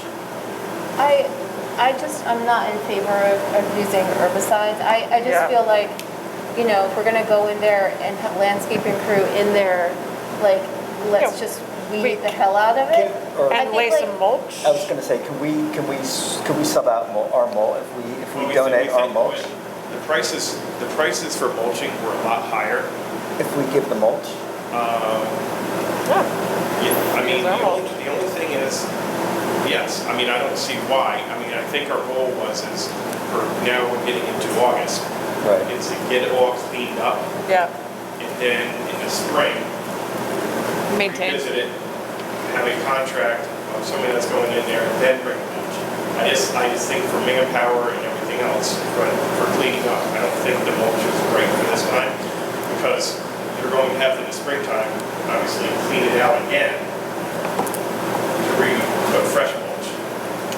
Or add to it, or how about a weed cloth? I mean, I hate to see the application of herbicide up there. Oh, no, You know, and I'd love to see either, a mulch or a weed cloth, a physical barrier. I mean, or even if they're cleaning it up now, like, it won't get so bad before next spring that, I don't I know. think in terms of herbicide use, like, if there are ailanthus up there, the tree of heaven, which like every time if you can't dig it up by its roots, you do have to apply some glyphosate to actually kill it. Otherwise, it just if you cut it, it's just going to come back even more. But for just like some crabgrass or whatever, like, I don't know, let's. Bigger than crabgrass, but yeah, I think we should avoid the use of pesticides out there. But Rick, didn't you hire a landscaping company to help at the village parks? Did that happen? We didn't Okay. get into that. Okay. Okay. So we have two quotes, one for 54 and one for 64. The 64 does include the application of a herbicide around the plants. Well, I'm going to make a motion to accept the bid from Cotter Landscape Management for $5,400, which does not include the spraying of herbicide. Second? Second. I wanted you to do it. Yes, thanks. Okay, any other discussion? All in favor say aye. Aye. You'll let Cotter know, right? Do we know when he could do this? I will find out tomorrow when I go. Very good, thank you. Thank you, Kyle. Can you go? No, but now, you can sit down, yeah. Okay. Next on the agenda is an RFP request for a utilitarian terrain vehicle for the police department. I'm not going to go read through this all. I think you all have it you all have the ability to read it and understand. The reason that we're going out for an RFP is because these vehicles don't exist that we can purchase them. So we have to go out and ask for something to be built to the specification that the police department needs, with the understanding that anybody who applies will meet that spec. There's two other things to note. One is that we do have currently a donation to cover $10,000 of the purchase of this UTV, and then the remaining would be taken out of the vehicle's capital project fund over above that. The police capital fund or Pardon? the Yes. police capital fund? Yes. Okay, yeah. Okay, so I'd like to make a motion to request for a proposal for a 2022 utility terrain vehicle for the Village of Rhinebeck Police Department with the specifications that are so quoted in the spec. Second. Any discussion? All in favor say aye. Aye. Aye. Unanimous, very good. Moving on. Okay. Next, I want to move wrong paper. Here, let me read it. So part of our police contract, which we did not have included, was a part that if an officer get injured, by state law, we are required to cover them from the workman's comp point of view, but also for their full salary. This applies to policemen, and I think there's also a provision for paid fire departments as well. But the general municipal law is section 207C in the code. We do not have this in our current policy to cover this application. We've never been in this position where we've had an officer out for an extended period of time due to injury. And quite honestly, the request came to us from the union saying, this is your obligation to do, but we had to work through the terminology, the language, the wording, and come up with the amendment to add to the police UPSEU contract, all right? To be clear, this is injured in the course of his duty. I'm sorry, what? To be clear, this is for an injury in the course of his duty. In course of their duties, correct. Good question. So this policy is intended to provide a procedure to regulate both the application for, the award of, the administration of, and the discontinuation of benefits under Section 207C of the General Municipal Law. This policy is not intended to limit or eliminate any additional requirements or benefits regarding Section 207C set forth in the statute or this law.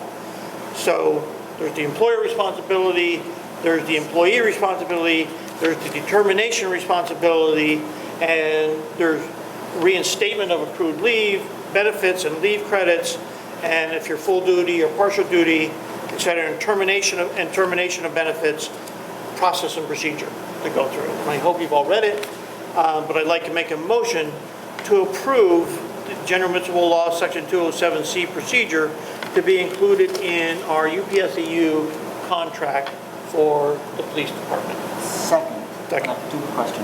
Is the light duty assignment also part of the municipal law? Correct. We can authorize, if we have, in that case, a light duty opportunity, we can offer the light duty to augment the work. Must they take it or not? Yes. Currently, we do not have a light duty position to offer anybody in that position. Right. So this basically brings us in line with New York State law. Correct. Seems like it's something we have to do. Yes, quite honestly. And we just never knew, to be honest with you. Well, that's But fair. being fun, we just never knew, and so this is something that we need to do and we should do. Right? So just to be clear, if somebody is out on disability, they do get workman's comp. Whatever percentage of workman's comp they get, we're on the hook for the differential to their full pay. Given in our case, we have a police department that is part-time based on their average hours. Okay. Okay? That individual's average hours? That individual's average hours. From the past year or something? Yeah, so usually it goes back, in this case, we looked at going back 6 months. Okay. But, just to put, we're down 3 policemen right now. We have 1 on leave taking care of their family, and we have 2 out on injury. Due to Not injured on the job. injured on the job. Both Yes, of them were injured on the job? 2. Wow, I didn't realize both of them were. Yep, one went out in January and is still out, and 1 just went out 2 weeks ago. Wow, she's still out? Wow. Pardon? I didn't realize the one that went out in January is still out. Yep. So, once we approve this, we will make it retroactive to cover the employee that is out. Yeesh. Questions? Okay. All in favor, say aye. Aye. Seeing unanimous, no opposed. Thank you, board. We will communicate this to the union and sign, and I will sign. They've already signed off. I will sign off on it immediately. Okay. Next on the agenda is, I brought up 2 months ago, video conferencing. We are coming out of COVID. We think we're out of COVID. We might be out of COVID.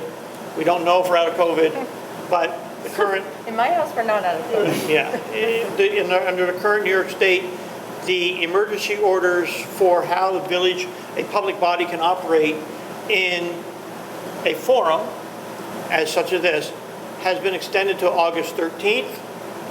We don't know if it's going to be extended or not be extended, but the New York State has passed a new law, basically that governs the criteria for how we need to operate and adopt a resolution and also adopt a video conferencing policy going forward for when the emergency orders are ended.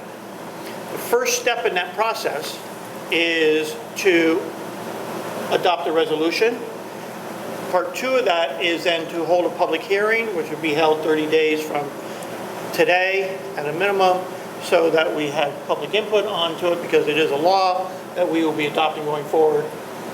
Another caveat to that, once we go forward, is to make sure that we have the equipment to be able to satisfy the requirements to meet the law, which currently we don't, just to be clear. But we need to adopt this first.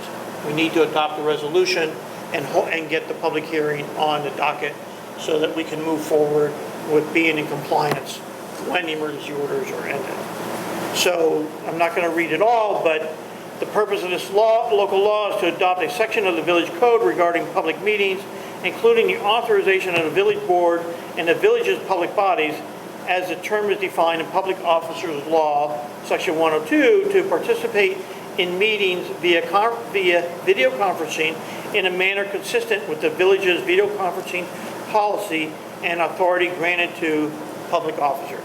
So this is not just our board, just to be clear. This includes the planning board, includes the zoning board, it includes the comprehensive plan committee, who is operating under the same guidelines. So it encompasses all of those who have to follow under those guidelines. Second. Oh, yes. Discussion. I think this is great. I think we need to set the public hearing. I would like to be able to take a little bit more time with the policy. We don't need to have the policy in final language before the public Correct. hearing, do we? Okay, great. Right, we have a draft of the video conferencing policy, which has been drafted by our attorney that is in compliance with the law. Right, yeah. And the law is so irritatingly complex. Okay, great. Yeah, I sent some comments, just really clarifying things, but yeah. Yeah, and I replied to those comments. I don't know if you saw them. I followed up with the attorney on both of those. I specifically, your comments were, number one, if you're, let's just say you're at home. If you're at home and that's where your video conferencing place is, yes, you have to include the public to be invited into your home. That is But I thought, like, this is where, like, the whole thing goes off the rails for me, because I thought, like, under some that's the normal way of doing it, and it's always been that way. But then there's, like, an extraordinary circumstances provision where it doesn't have to happen that way in case you're sick, because nobody wants to come into a sick house. So, yeah, you can be absent for extraordinary circumstances, but it doesn't say you can't prohibit the public from being in there with you.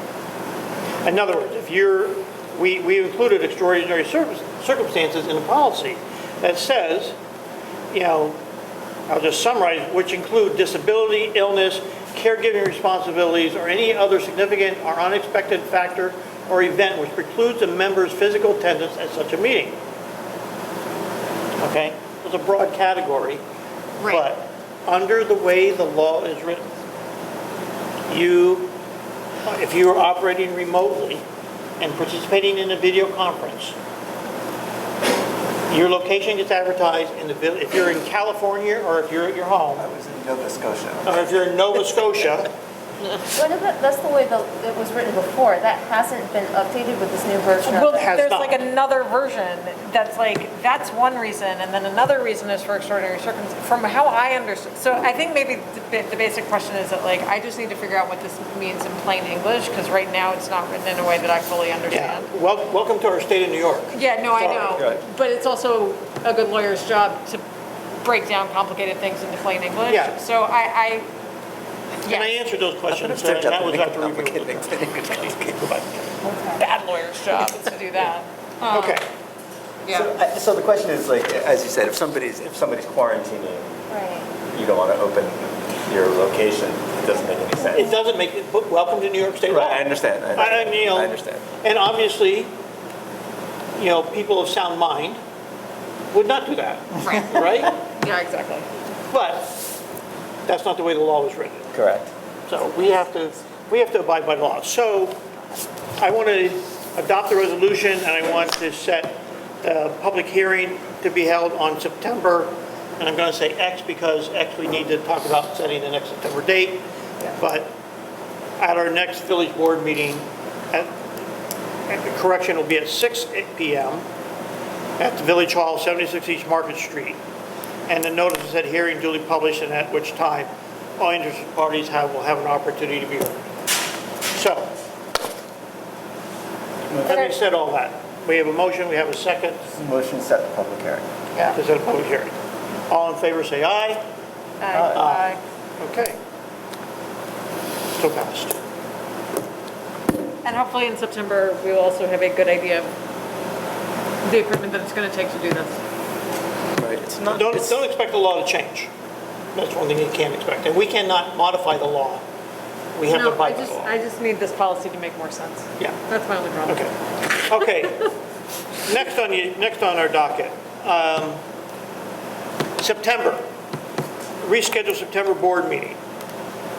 Both Martina and Karen are going to be out attending the Nikon conference, so we do not have coverage for the board meeting. We are suggesting, basically looking at the calendar, that we use September 20th because the planning board is already using the room on 9/6 and on 9/27 to have our next village board meeting scheduled for September 20th. Sure. I think that's the motion. Do I have a second? Sorry, hold on. The planning board is going to be meeting on the 6th and the 20th, and so. 27th. No. They agreed to move, I'm sorry, they agreed to move their 20th to the 27th. Oh, okay. Sorry. Yep, Yes. no worries. Thank you for that. Yes, they agreed to move their meeting from the 20th to the 27th. Okay. That's why we could have it on the 20th, because if we have it on the 27th, you're right up next to our next board meeting. Yeah. No, okay, that's great. Thank you for correcting me. Yep, no problem. 27th is the second anniversary, so.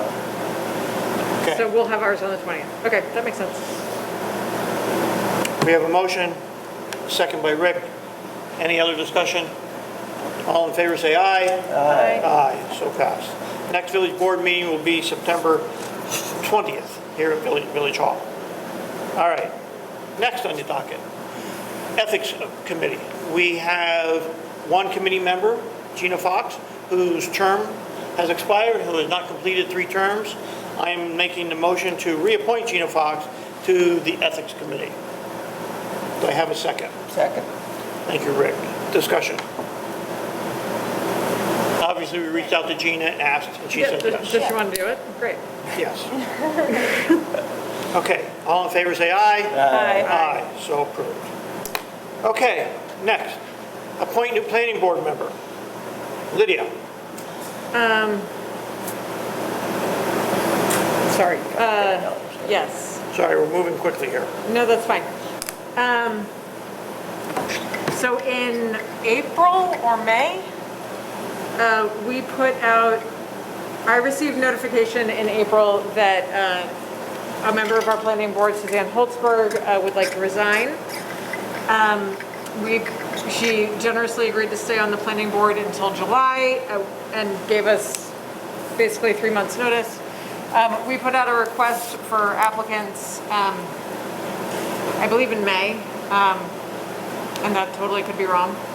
And we received 2 volunteers. We heard from Christopher Schaffner earlier this evening, and Darren Davidowicz was the other. After introducing both candidates to the planning board, and the planning board had an opportunity to meet them, Gary and I met with both candidates, and we are bringing forward today the appointment of Darren Davidowicz. Give me a minute, please.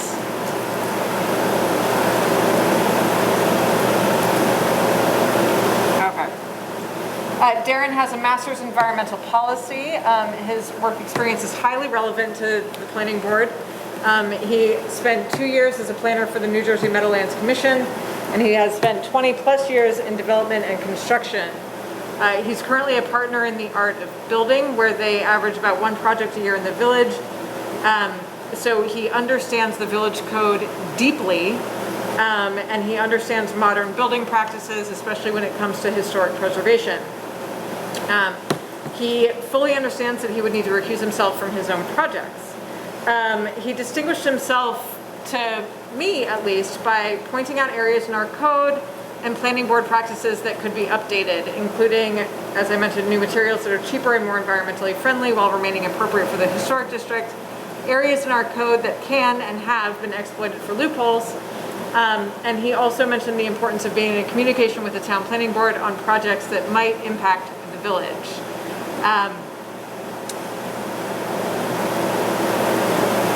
We have received a few emails expressing concern that someone who works in construction and development here in the village would be a member of the planning board. So we have invited Darren to come to the meeting tonight so he could meet the members of the village board who have not yet met him. I just want to make a note before that happens. The general tenor of the concerns for Darren's appointment have been basically because he's a real estate developer. And that generalized concern bothers me, mostly because it just assumes that someone who works in a certain industry is going to have a certain mindset and be unable to think clearly or objectively when presented with a job description that requires them to be objective. And I also think it's important, I know that given a lot of people's opinions, including mine, in this village of our past president, that real estate developers have a terrible reputation and they're all scumbags. I don't think that's true. I think that development helps us grow. I think it needs to be thoughtful and inclusive and responsible, and including it by including the people who do it in these processes and making it part of the conversation rather than alienating it and making it feel like an enemy is a better path to thoughtful development that actually listens to the community. I think there are ways to include everybody and all of their perspectives in all that we do with kindness and thoughtfulness. And that's what I have to say about that. And so with that being said, and with the mayor's permission, I'd like to bring Darren up to answer any questions or to make a brief statement, or both, as we consider his appointment to the planning board. Okay.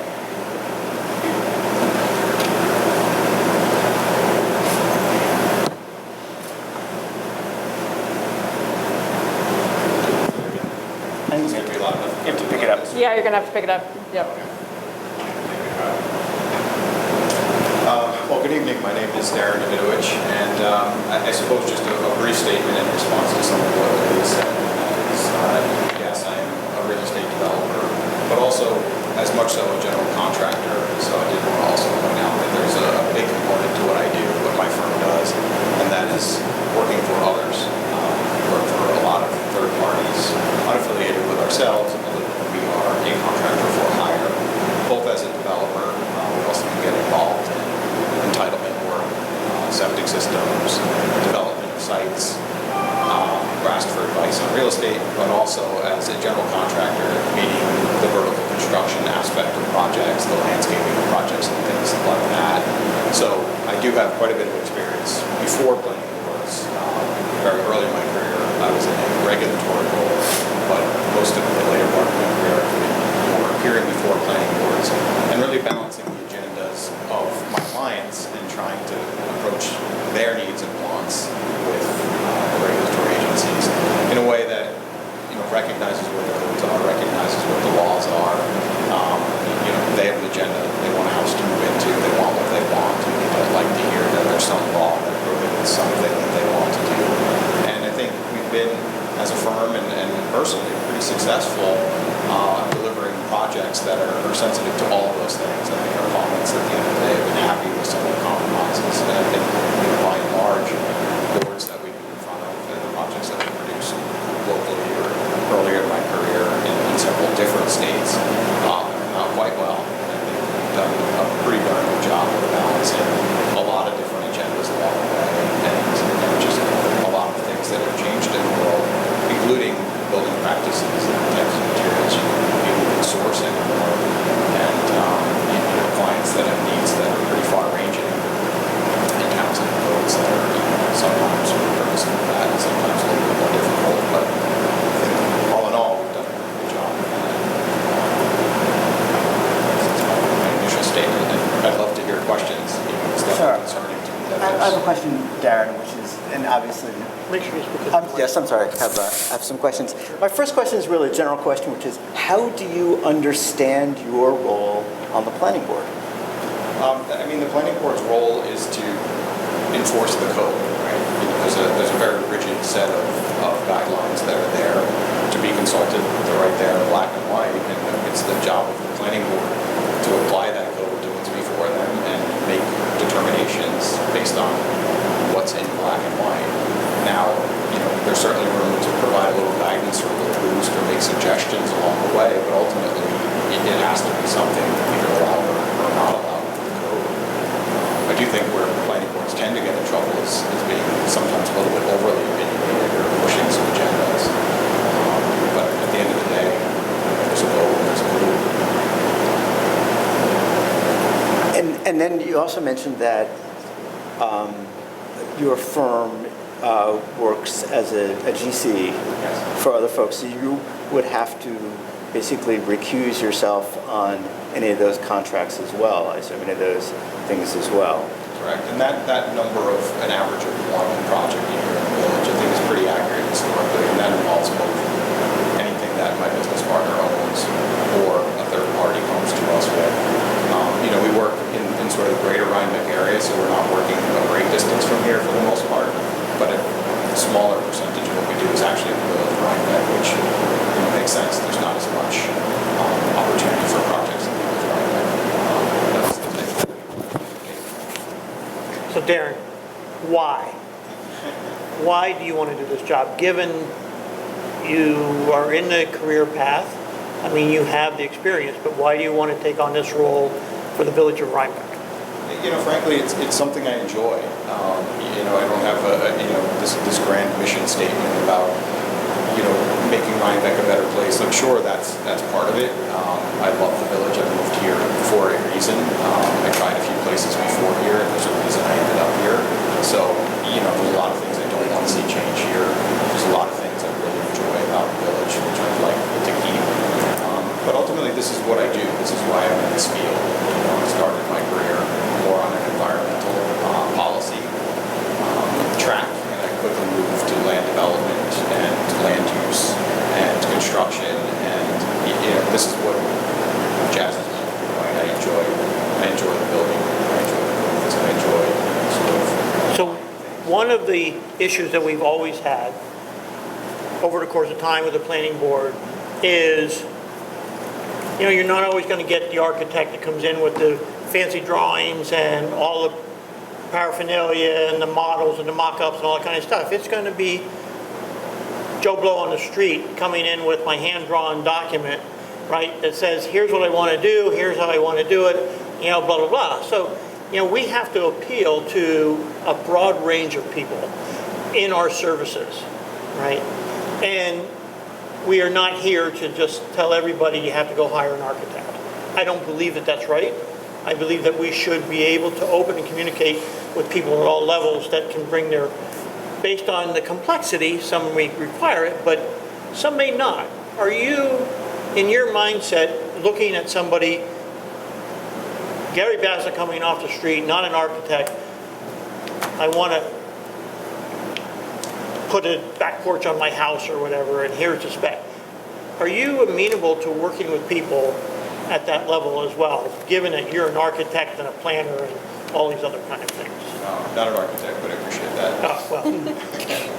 But absolutely. I mean, and there's another factor involved in that too. I mean, I'll tell you, on a daily basis, we build things that aren't fully drawn. We solve a lot of things in the field ourselves. We've come in with hand-drawn sketches of things, concepts, and not fully engineered them, brought, full architecture to them, because they don't always warrant it. I mean, if there was something of concern and we were asked for more information or felt that there was more information, you go to that level. But this is a conversation I had with the zoning enforcement officer, actually. Bring it up a little closer. Oh, sorry.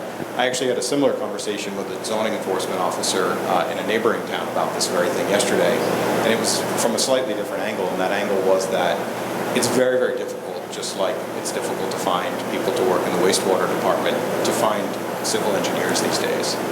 And those that are good are booked out 2 years in some cases or longer. It's very difficult to find architects. They're expensive. You're not always first on their agenda. The things we do are never, very rarely first on someone's agenda, and it can be frustrating. So I understand someone that wants to put something in their backyard, an addition on their home, a change in driveway, whatever the thing may be, may not either have the resources to hire a professional or just might not be practical, especially with the bi-weekly meetings or the monthly meetings that happen. To get your documents turned around and 7 sets submitted to a planning board is becoming a more and more difficult feat these days, and it's something that we're struggling with.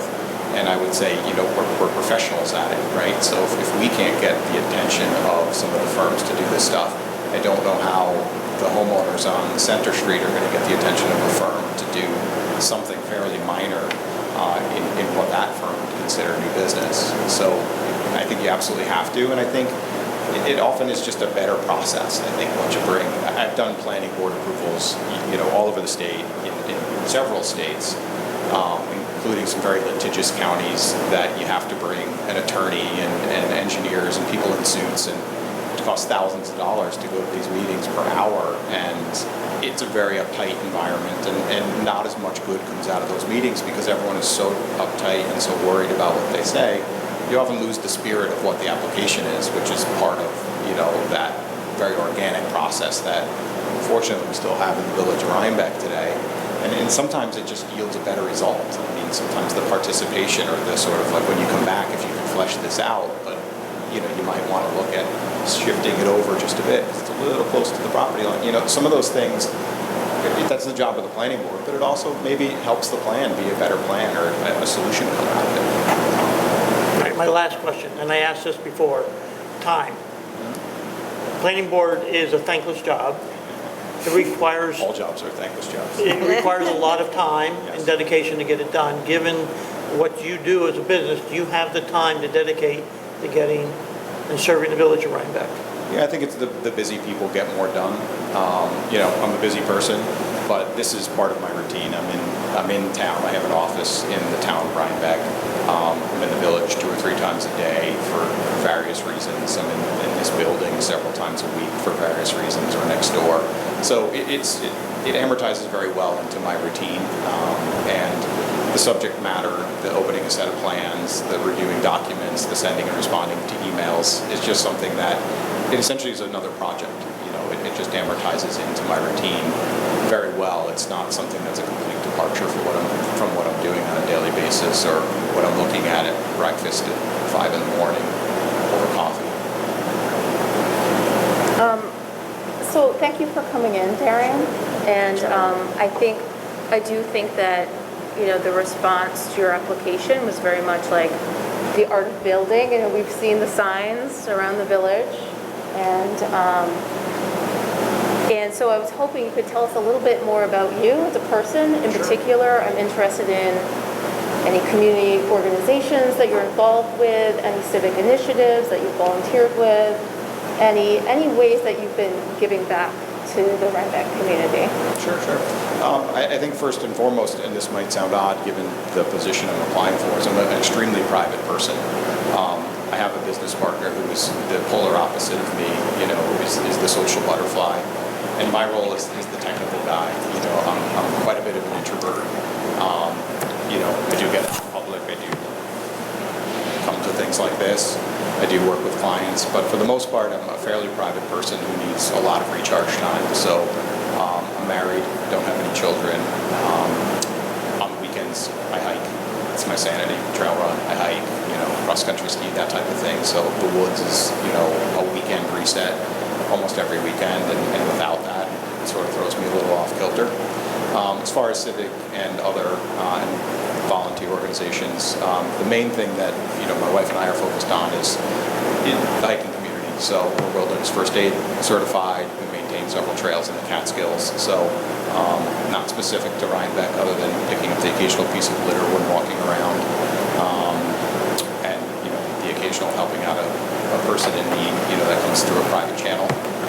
Most of our stuff is related to the Catskills and is honestly just more kept to ourselves.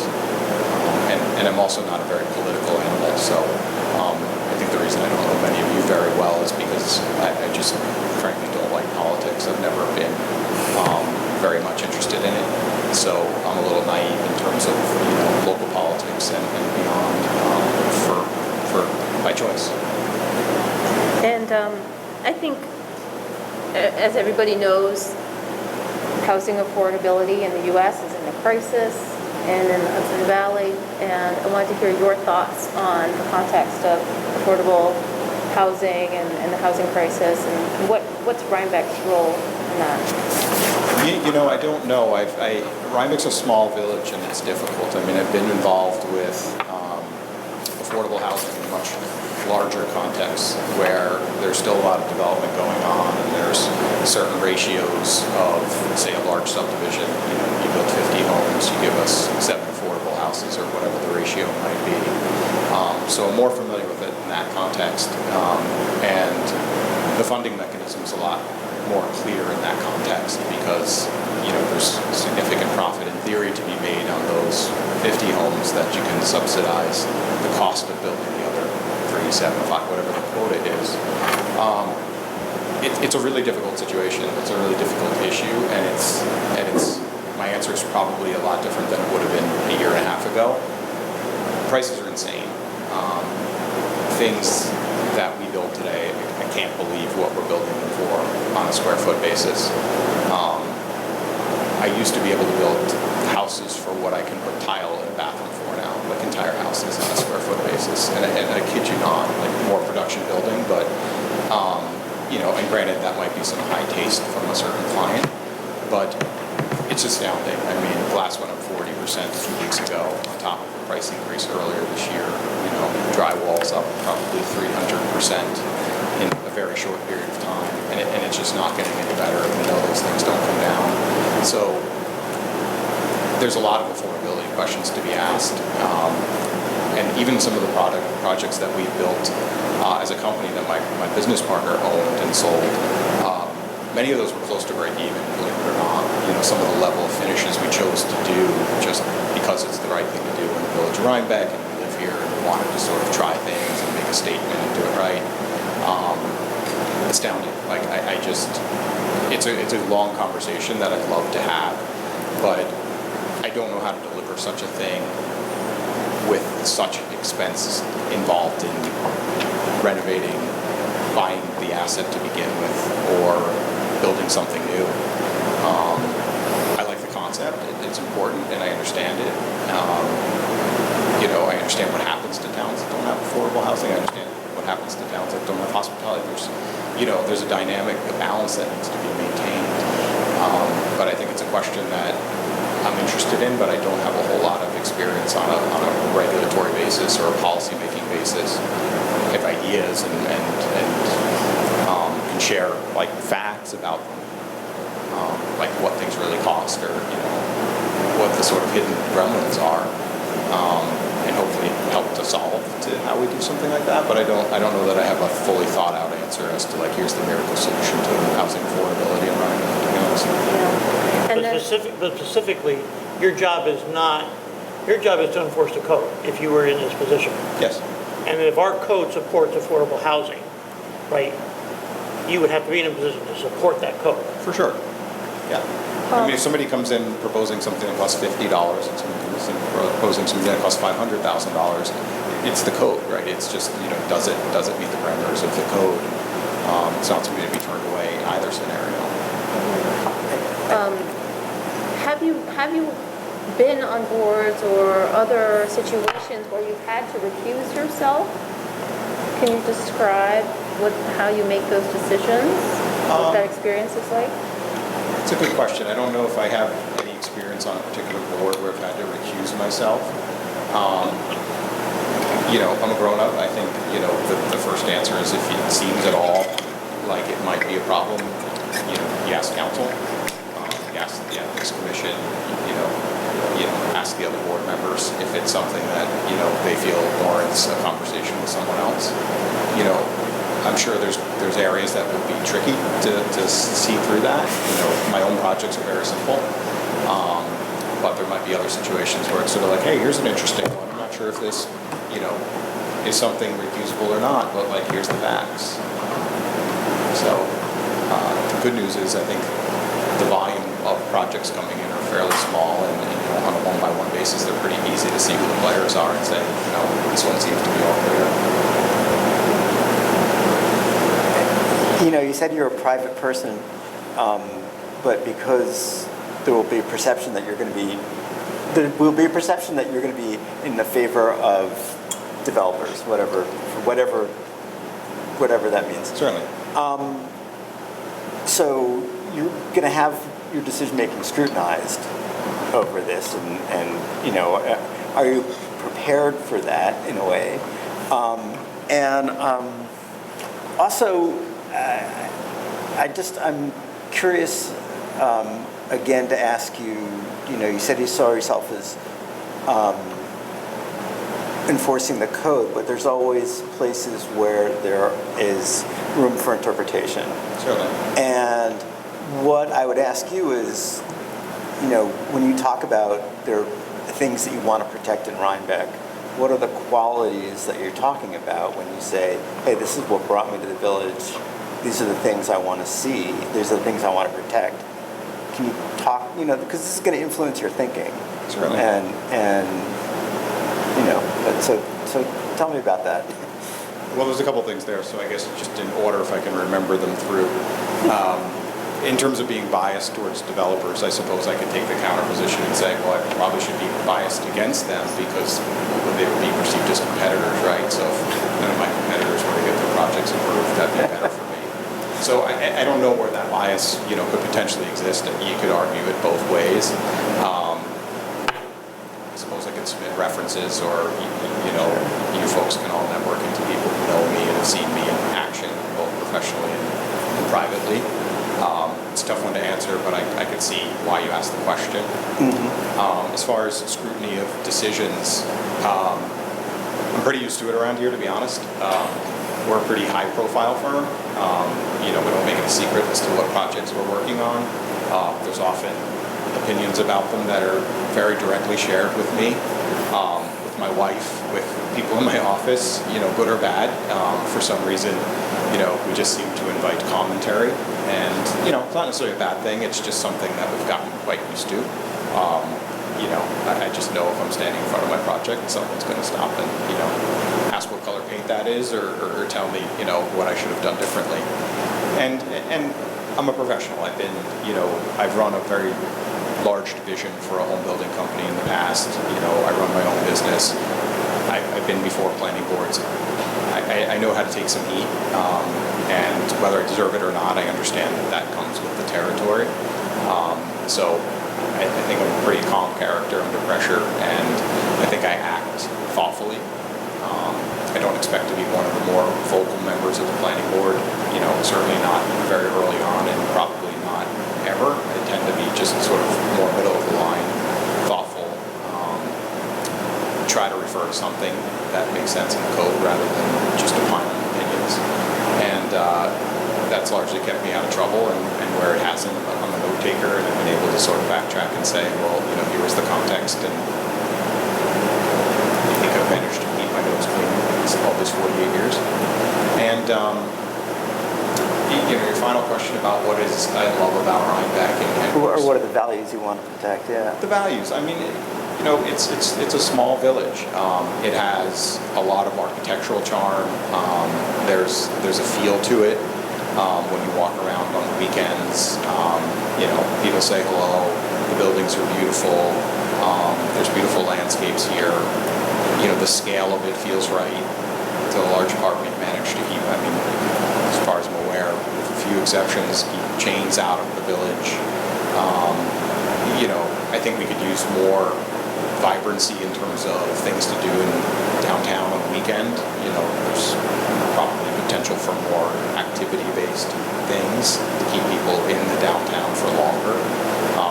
I always refer to it, and I sort of made a failed attempt at this in the Rondout district of Kingston, in another business I was involved in, but I sort of am fascinated by this concept of keeping people for 2 meals.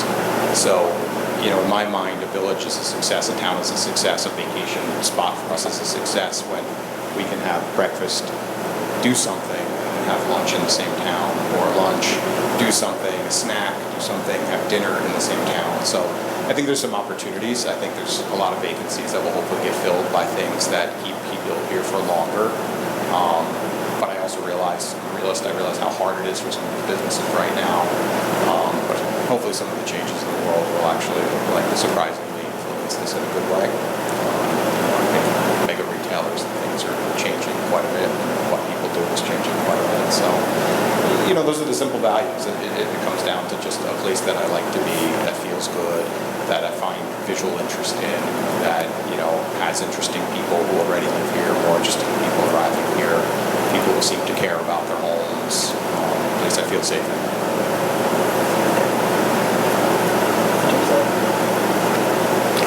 One last question. Where do you live? Well, currently I'm renovating a house at the end of South Street, which is the white carriage house next to the Mobile. And because I tend to put other people first, that is still not completed, but I hope to be moving in there later this month. And currently I'm living in the Crystal Lake Lodge property, which is a property that my business partner owns. And we actually have some approvals to redevelop, we've just never executed on it because it's just something that is tremendously expensive. It's just not part of our planning in the short term, but hopefully something soon. Thanks. Any more questions? Great. Thank you, Darren. Yeah, Yes, thank you. everyone. Thank you. Really appreciate Well, it. any questions? I mean, Christopher, you're here. Susan, you're here. Any questions for Darren? The questions will be before. Well, thank you. Is that something I should care to respond to? I missed the earlier part of that. Is there something there? No, I think No, I think you did. No, friends with them. Yeah, I covered that. Thank you. Okay.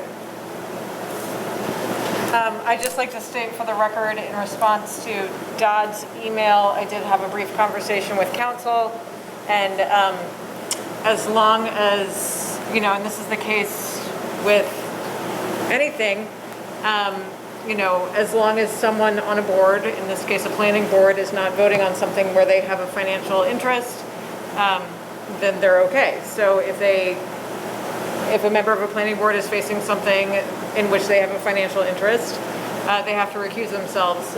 Just for example, this happened a few weeks ago with the chair of the ZBA. She had to recuse herself because there was an issue in front of the ZBA that was her own home. So this happens in a small village a lot. To be honest, I spent a lot of time in front of the planning board for my own home, and it was very awkward for me because I'm the liaison to the planning board, but we all got through it. So to answer that question, there's not a concern about someone who owns real estate being on a planning board. In fact, it is often encouraged because they know more about the zoning code than anybody else does. But it is not illegal and it is not unethical, as long as they recuse themselves appropriately. Is it a 3-year term? It is a 5-year term. 5-year term. But I am asking that Darren be appointed to finish Suzanne's term, and her term completes in April of 2026. So this would be a 3.5-year term. As part of the motion, I am also asking the village board to appoint Suzanne as an alternate. She is willing to act as an alternate, just not as a full-time member. Second. Thank you, Gary. Okay. I would like, though, to amend the motion to say, because there wasn't I know you checked in ethics, but there's an ethics question that has been asked, and I would like to make the motion that the appointment be approved based on my review with the ethics chair. Sure. And get their response to make sure that we're totally transparent in terms of our ethics capability, ethics function in the village of Rhinebeck. I'll take that amendment to the motion and I'll second it. Very good. Okay, other discussion? Well, okay. Can we just talk about, I guess, I'm going to speak for a couple minutes here. Or a minute or two. That's what we're open for. Gotcha. So this is a very interesting appointment, and we did receive a fair amount of email, commentary, number of comments, and I think they're important and they're strong points. I appreciate that there's been vetting prior, both by the mayor and Lydia and at the planning board level.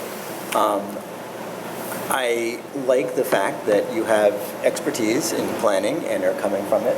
I will say that I'm a little concerned. I think there are some people who feel like Rhinebeck is plenty developed and would like to keep things even quieter on a weekend if they possibly could. But the planning board is not really a place where you get to advance your personal agenda anyway. You are responding to things that come through the door. You're not doing the planning. On a planning board, you're one voice among a whole group of people. You're not the sole decider. And I agree with Lydia that having a diversity of voices is something that we should do. I think that's important for us to do. I have my concerns. As I said before, I think a lot you're going to get painted with a broad brush, that's going to be tough. But I'm interested to see how this goes. I really do thank you for coming down and talking a bit about your approach. I just have concerns about the public perception of impropriety, and that's where I'm at. Okay. The motion has been nominated and second. I'm going to call for a vote. All in favor of appointing Darren Ivanovich to the Village Planning Board prior with approval of our ethics chair, please say aye. Aye. Aye. Opposed? Nay. Motion carried. Very good. Welcome to the planning board. That was a nay from Vanessa. From Vanessa. Okay, let's move on. 8:20. The next, Ms. Trombini has filed a series of foils to the village of Rhinebeck. A total of, in the last round, was 8. And we had turned them over to our attorney to evaluate and answer. And, it's a long process. We ask for patience, but our code specifically says if we don't respond within a certain amount of time, she has the right to appeal. So Ms. Trabini has appealed on 2 FOIL requests. One is for, as stated in February 25th, 2021, a letter from Attorney Rosenberg and Paul Darrow to our attorney Richard Olson, including a copy of the September 17, 2020 email. That was number 1. Number 2 was a written request for written records of the public hearing that was held when the road specifications that were amended for Prospect Street dimensions were made.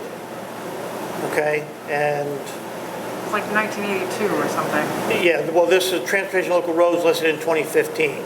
So although so again, these are documents that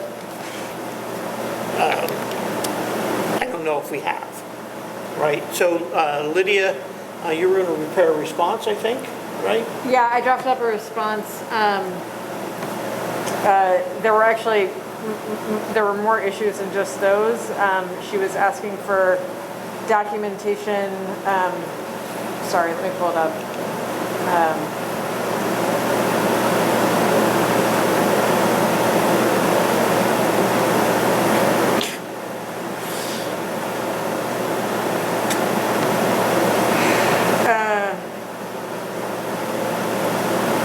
A copy of the letter referenced and relied upon in making a determination regarding streets by prescription. The letters from the Conference of Mayors and is cited in the November 12th, 2002 Board of Trustees meeting. Written records pertaining to statements made from someone to Mayor Bassett, and that was a verbal conversation. There were no written records. Written records of CHIPS reports for 1983 and 1985, and the 1983 Federal Revenue Sharing Report. So multiple reports and letters that we just don't have the records for. The one thing that she has asked for that we do have and we can give to her, but she already has it, is the letter from Victoria Polidoro to Richard Olson from back in February. So my suggestion is to approve is to confirm the denial of her FOIL request for everything that we just don't have, and overturn the denial of her FOIL request for the written records pertaining to the opinion rendered by the village attorney Richard Olson to Victoria Polidoro, because, you know, she already has them, so we can give them to her again. Yeah, we don't have them, Yeah, we don't have them. just to be clear. Yeah, we don't have them. them. This would be something that we would have to get from Rich Olson. And he seems willing to provide them, so that's fine. Yeah. This, Okay, so we're accepting the appeal for the two, and we'll reply to the third from the village attorney. yeah. And a set date, we will, I think we can provide her that letter probably by the end of next week. Or we can ask Rich Olson to provide it to her by the end of next week. yes, Yeah. Okay, or Victoria Palladaro, right, one or the other, I don't care, right. right, to satisfy her demands. Yeah. Okay? Okay. Okay, so we will make those motions and move forward. Okay. Any questions? Well, I should take a vote. All in favor, say aye. Aye. Aye. Opposed? Seeing unanimous, no opposed. All right, number 17 on the list. Authorize village clerk to approve peddler's permit applications, okay? Now, I don't know if you were here, Vanessa, but a while back, we did authorize the clerk to, on peddler permits, because they don't come in such a timely manner to give us at village board meetings to approve them, to go through the process of the village clerk to make those approvals, right? I tried looking for that document, quite honestly, I can't find it, and I did spend days and days looking for it.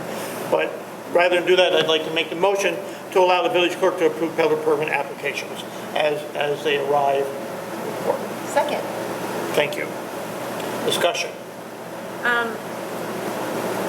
I mean, is she going to talk to you about them before she approves or denies them? Well, they have to, depending on the peddler's permit, they go in front of the fire department, they go in front of the police department, right? They look at them and evaluate them for safety and Oh. process and procedure. And There's specific guidelines. I think Yeah. that's why the board felt comfortable with that arrangement, because there are very specific criteria. As to like what's allowed, what isn't allowed, and, oh, Right. okay, all right, well, in that case, that's fine. Well, I'm not sure what's allowed, not allowed, but certainly the qualifications to be able to present them. Because we had one, we denied one. Yeah, we've denied a few peddler's permits in the past. Yeah, Mostly and they 'cause- can do the same, right? Was that on qualities or just because we wanted to? No, Pete said no. Ah, okay. So, Gotcha. Quite honestly. I don't remember. Yeah, Pete said no. That's why we deny it, Okay, right? So I'm not going to approve anything that they don't approve. correct. No. But typically, if it meets the letter, these are peddlers, not events. No, I know. Separate the two. Right, it's a peddler's application. Okay, and so there's very specific, you got to have it's very clearly as Karen said, you have to have the Department of Health, you have to have this, you have to have that. All of that is outlined in the permit application. Driver's license, identification, all that kind of stuff. Okay? All in favor, say aye. Aye. All right, unanimous, we'll have our village clerk starting to approve the peddler permit applications. Okay, next on the agenda, item 18, special request fairground parking application. We have, as had in the past, an application from Hill Family on 6484 Montgomery Street and Chobani Mulberry LLC to operate a parking for the fair during, obviously, the fairground time. So this is consistent with where the parking has been in the past. My only request is that typically these requests have been asked that we show a map, and the map was not delivered. I would like to make a motion to approve this pending we get a map that shows ingress and egress, number of parking spots that allows our, again, safety and process procedures to be able to be followed by. And this is the, I remember we had some traffic issues, and that was all worked out between our. That's between them and the fair. Between them and the fair, okay. Right. So the issue was on Mulberry Street, they closed, the fairground closes off Mulberry Street, but they've always been allowing for paid patrons to go down and park in a paid parking spot. Signs have been put up the last couple of years to allow that when that street is closed, so that people coming up know that there is a, even though the free parking may be full, or that there's additional free parking and there's paid parking, and the patron can choose where they want to go. And so that's just signage that the fairgrounds Right, provide. and so, and we don't, so do we run any traffic control at that? At that point, no. No. That intersection, It's no. just the state on Route 9, right? No, this is on Mulberry Street, Right. just past Platt. Yep, the only traffic control is down The only traffic control that we do, Right, working in conjunction with the sheriff's department, is at the intersection up here of Parsonage and, Oh, right. But And- I'm just, but a couple of years ago, didn't we ask that there be a fairground employee or some employee at that barrier at Chestnut Mulberry but to? that's, again, that's the fairground to provide that, and that's not us to say. Because we're allowing the park, if we allow the parking, then those arrangements are between the parking person and the fairground. Okay, I'm concerned about confusion in the intersection. It's, It happened last year, and there was no confusion at the intersection, and so, Okay, or not enough to generate a problem. okay. the same way as they can't be out hawking drivers, Right. So there's all sorts of issues that come up during the course of the A fair. couple of years back, we did have a problem. There was a problem, right? It was felt that the signage wasn't adequate. The fairgrounds agreed to change the signage, Okay, right? So, okay. but our job is to approve the permit. And I say, I want to approve it, but I want a map provided by Hill Family that shows the property layout, parking, ingress and egress into lots. And I'd say as long as there are no substantial changes from the prior year. There won't be, yeah, I can imagine. Well, I don't know, because we have the to see the Trabinis have sold the property to Huck Hill. Oh, really? So I don't know what changes, that's why I'm asking for the map. Okay. So typically, we had two applications, one from Huck and one from Mr. Trabini, and that, we're not gonna have that this year because he purchased the property. I see, okay. That's So what it may I want. look a little different. Okay. That's why I want the map. Okay. All in favor, say aye. Aye. Opposed? Very good, so I'll have to remind myself to reach out to Huck. Okay, minutes approval. Minutes approval for 7/12/22. I'm going to recuse myself because I was not at the village board meeting for that time. I need to recuse myself as well, so. So we don't have a quorum to approve it. This will be deferred to our next monthly meeting. Village approval, board meeting approves for 7/22/22. I was here, Vanessa, Rick, Lydia, I don't think you were I here. was not. So all in favor of approving the minutes for 7/22/22, say aye. Aye. Aye, motion carried. Lydia recused. And trustee Slavy is recused. Minutes for approval for village board meetings on 8/3/22. Okay, I think everybody was here for that one, right? All in favor, say aye. Aye. All unanimous, so carried.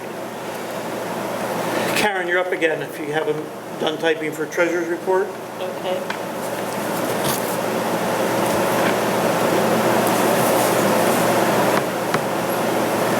Okay, I can make this kind of quick this evening. So the treasurer's report, the balance amounts are on the cloud and it's for your review. So I can go right on to the vouchers presented for payment in the general fund, total $114,913.22. In the water fund, $44,536.44. From the sewer fund, $32,363.85. The water treatment plant upgrades, $6,062.50. The wastewater treatment plant upgrades, $11,911.56. And 2 bills from escrow totaling $8,485.80. I'd like to make a motion to approve the vouchers as presented by the treasurer. Second. All in favor, say aye. Aye. Okay, an operating statement is provided with the revenue and expenditures through August 9th. MuniLink, we are progressing with the transition to the new billing software, and when we complete that, we will continue with the upgrade to the meter reader itself and that software. The annual financial report was filed with the New York State Comptroller's Office on July 27th. And after I receive acknowledgement from them, then copies will be available as well as posted on the website. Water and wastewater billing and adjustments are signed off by Trustee Nuniker are presented for authorization. I'd like to make a motion to approve the water and wastewater vouchers as presented by the treasurer. Second. Okay, one more item. I only had one budget amendment, so I included it right on my report. And that's for a transfer from contingency to the historian line item in the amount of $2,000 for the historian event? For the... Really cool. It's been a long meeting. For the Dutchess County Historic Society's walking historic trail for Oak Street, which is going to be awesome. The other ones are cool. Yeah, the other ones are super cool. This is, we are only going to spend this if the town matches it. So the total cost for the project is $4,000. We said we would cover $2,000 if that's amenable to the board, and the town will also cover $2,000. And we feel emphatically that this is a super important thing for both municipalities to do, because what it does is it showcases the history of Oak Street, including former enslaved people, Irish American immigrants, women, and so it is a little bit. It is the beginning of a more complete history for the village of Rhinebeck that I'm excited is only going to be continuing with the work of the Comprehensive Plan Committee. Also feeds into the expansion of the historic district. It does feed into the expansion of the historic district, really making it clear why Oak Street is so important to the village. Yeah, thank you, Vanessa. I make a motion to accept the Transfer. project for the Oak Street walkthrough in conjunction with the town of Rhinebeck on the contingency that the town of Rhinebeck matches our $2,000 payment for the project. Second. And the budget amendment. And the budget amendment. Well, I think I'm approving the budget. This is the budget Both. amendment, right? Okay, yes. Yes. All right, there So- was a lot of caveats. I approve the budget amendment as defined. Okay, very And good. then second. All in favor, say aye. Aye. Aye. Very good. Thank you all. All right, I'd like to add one more comment. I would just like to thank our treasurer, Karen McLaughlin, for her timely responsiveness in submitting to the state our fiscal year, starting from June 1st of 2021 to May 31st of 2022, and closing our books for that fiscal year on time, on schedule, zeroed out. Yes, thank you. Okay. Okay. Police report. To read this very quickly, total number of incidents in the town, 25. Total number of incidents in the village, 112. Total tickets in the town, 7. Total tickets in the village, 89.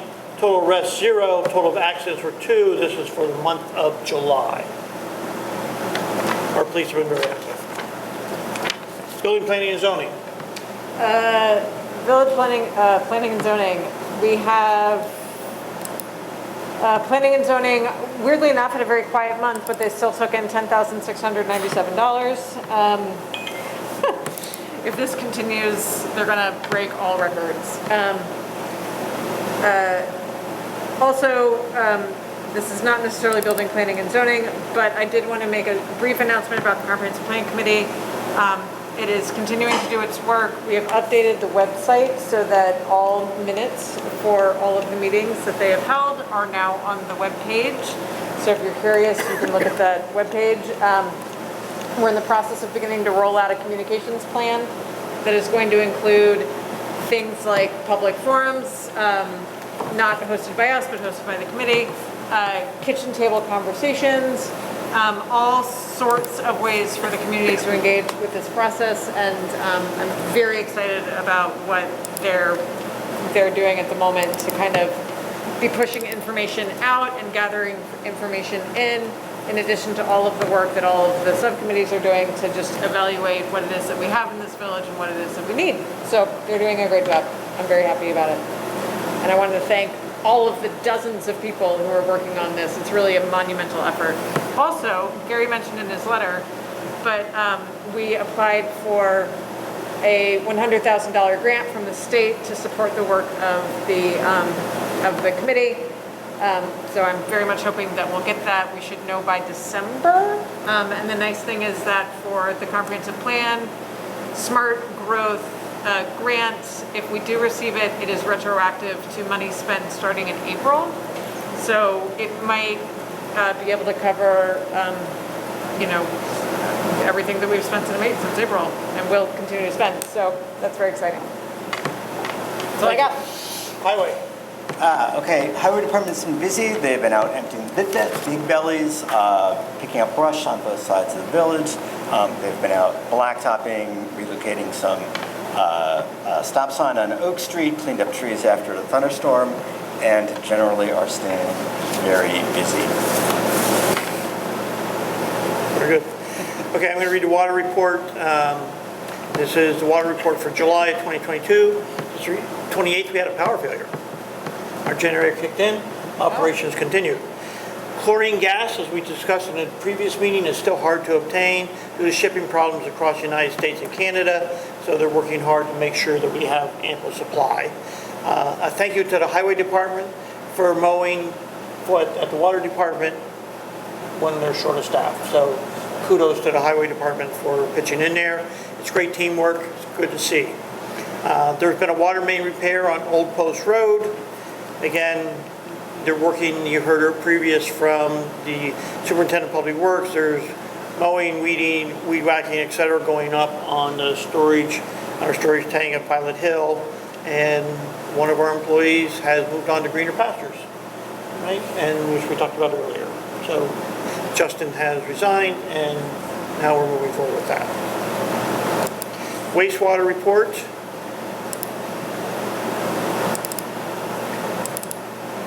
If anybody wants a detail, you can go out on our cloud and see the daily report from the wastewater department on how many gallons of sludge were worked on a daily basis, but I'm going to summarize it for you and tell you that the wastewater treated 3.6 million gallons during the month of July.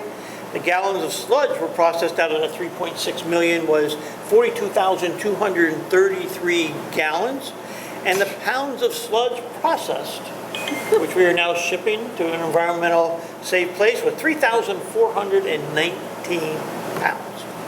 Significant facts. I hope you all retain them. There'll be a quiz at the end of the day. Okay. 1 to 100 gallons to sludge. Yeah. Okay. Environment. Okay, so my headline this month is that in September 19th through 25th, it's Climate Week. This is a big deal. And so our task force is planning some activities that we hope will engage the public and raise awareness. One being a car-free pledge, so you can take a pledge. Susanna, I think you would like this one. To walk or bike in the village as much as possible. So that will be September 22nd.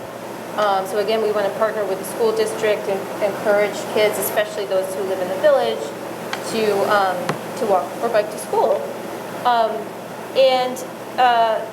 We've just had a meeting with Upstate Films where we want to have a screening of a documentary that's about youth activism.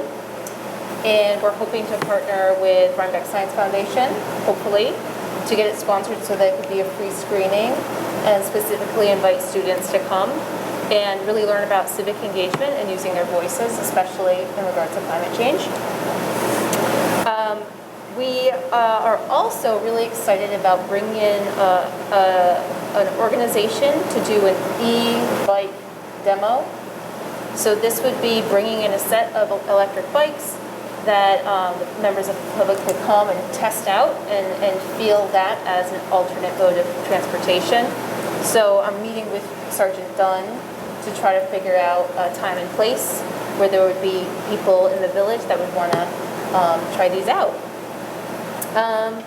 And we also, and I will be reaching out to the Comprehensive Plan Committee to see if there are any other points of intersection here where they could engage with the public around, these ideas and how they relate to the comp plan. One idea was actually to do what they call a tactical urbanism project.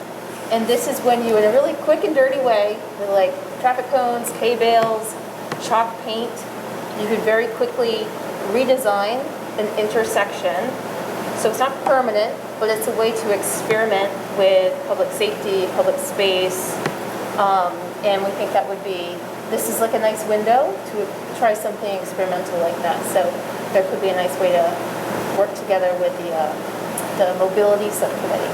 Yeah, that'd be super fun. I would love to see it, something like that. I mean, unfortunately, it involves state roads, but like at Garden Street and 308, maybe at 4 in the morning when there's no traffic.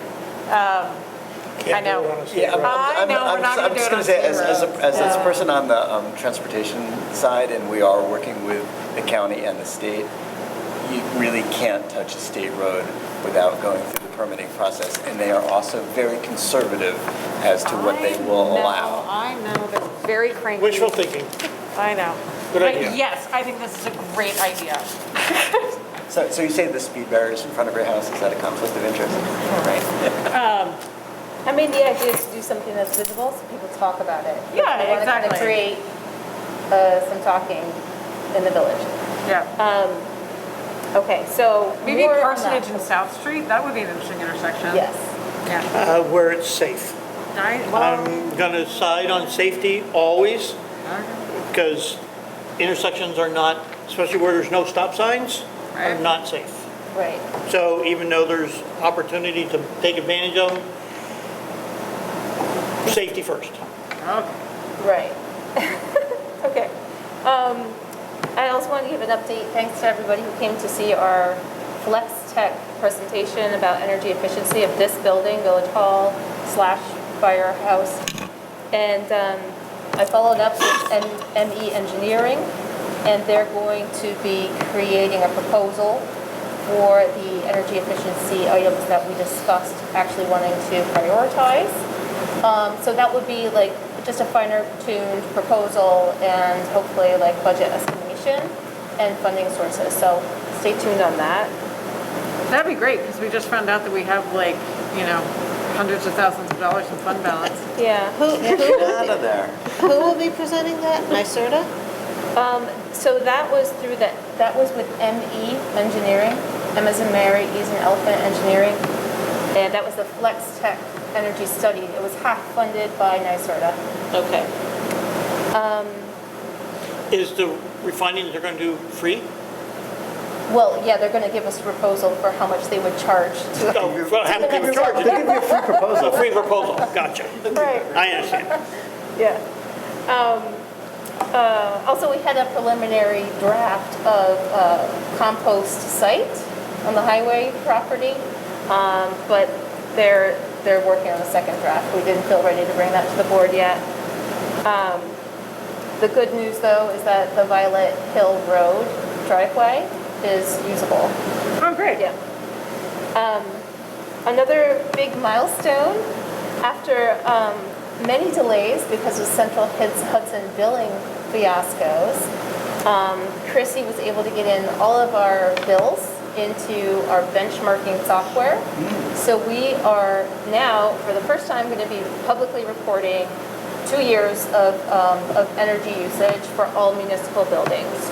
So benchmarking is basically a process you publicly report on your energy usage, and as more municipalities do that, and you get to look at similar, energy intensity per square foot of this type of municipal building.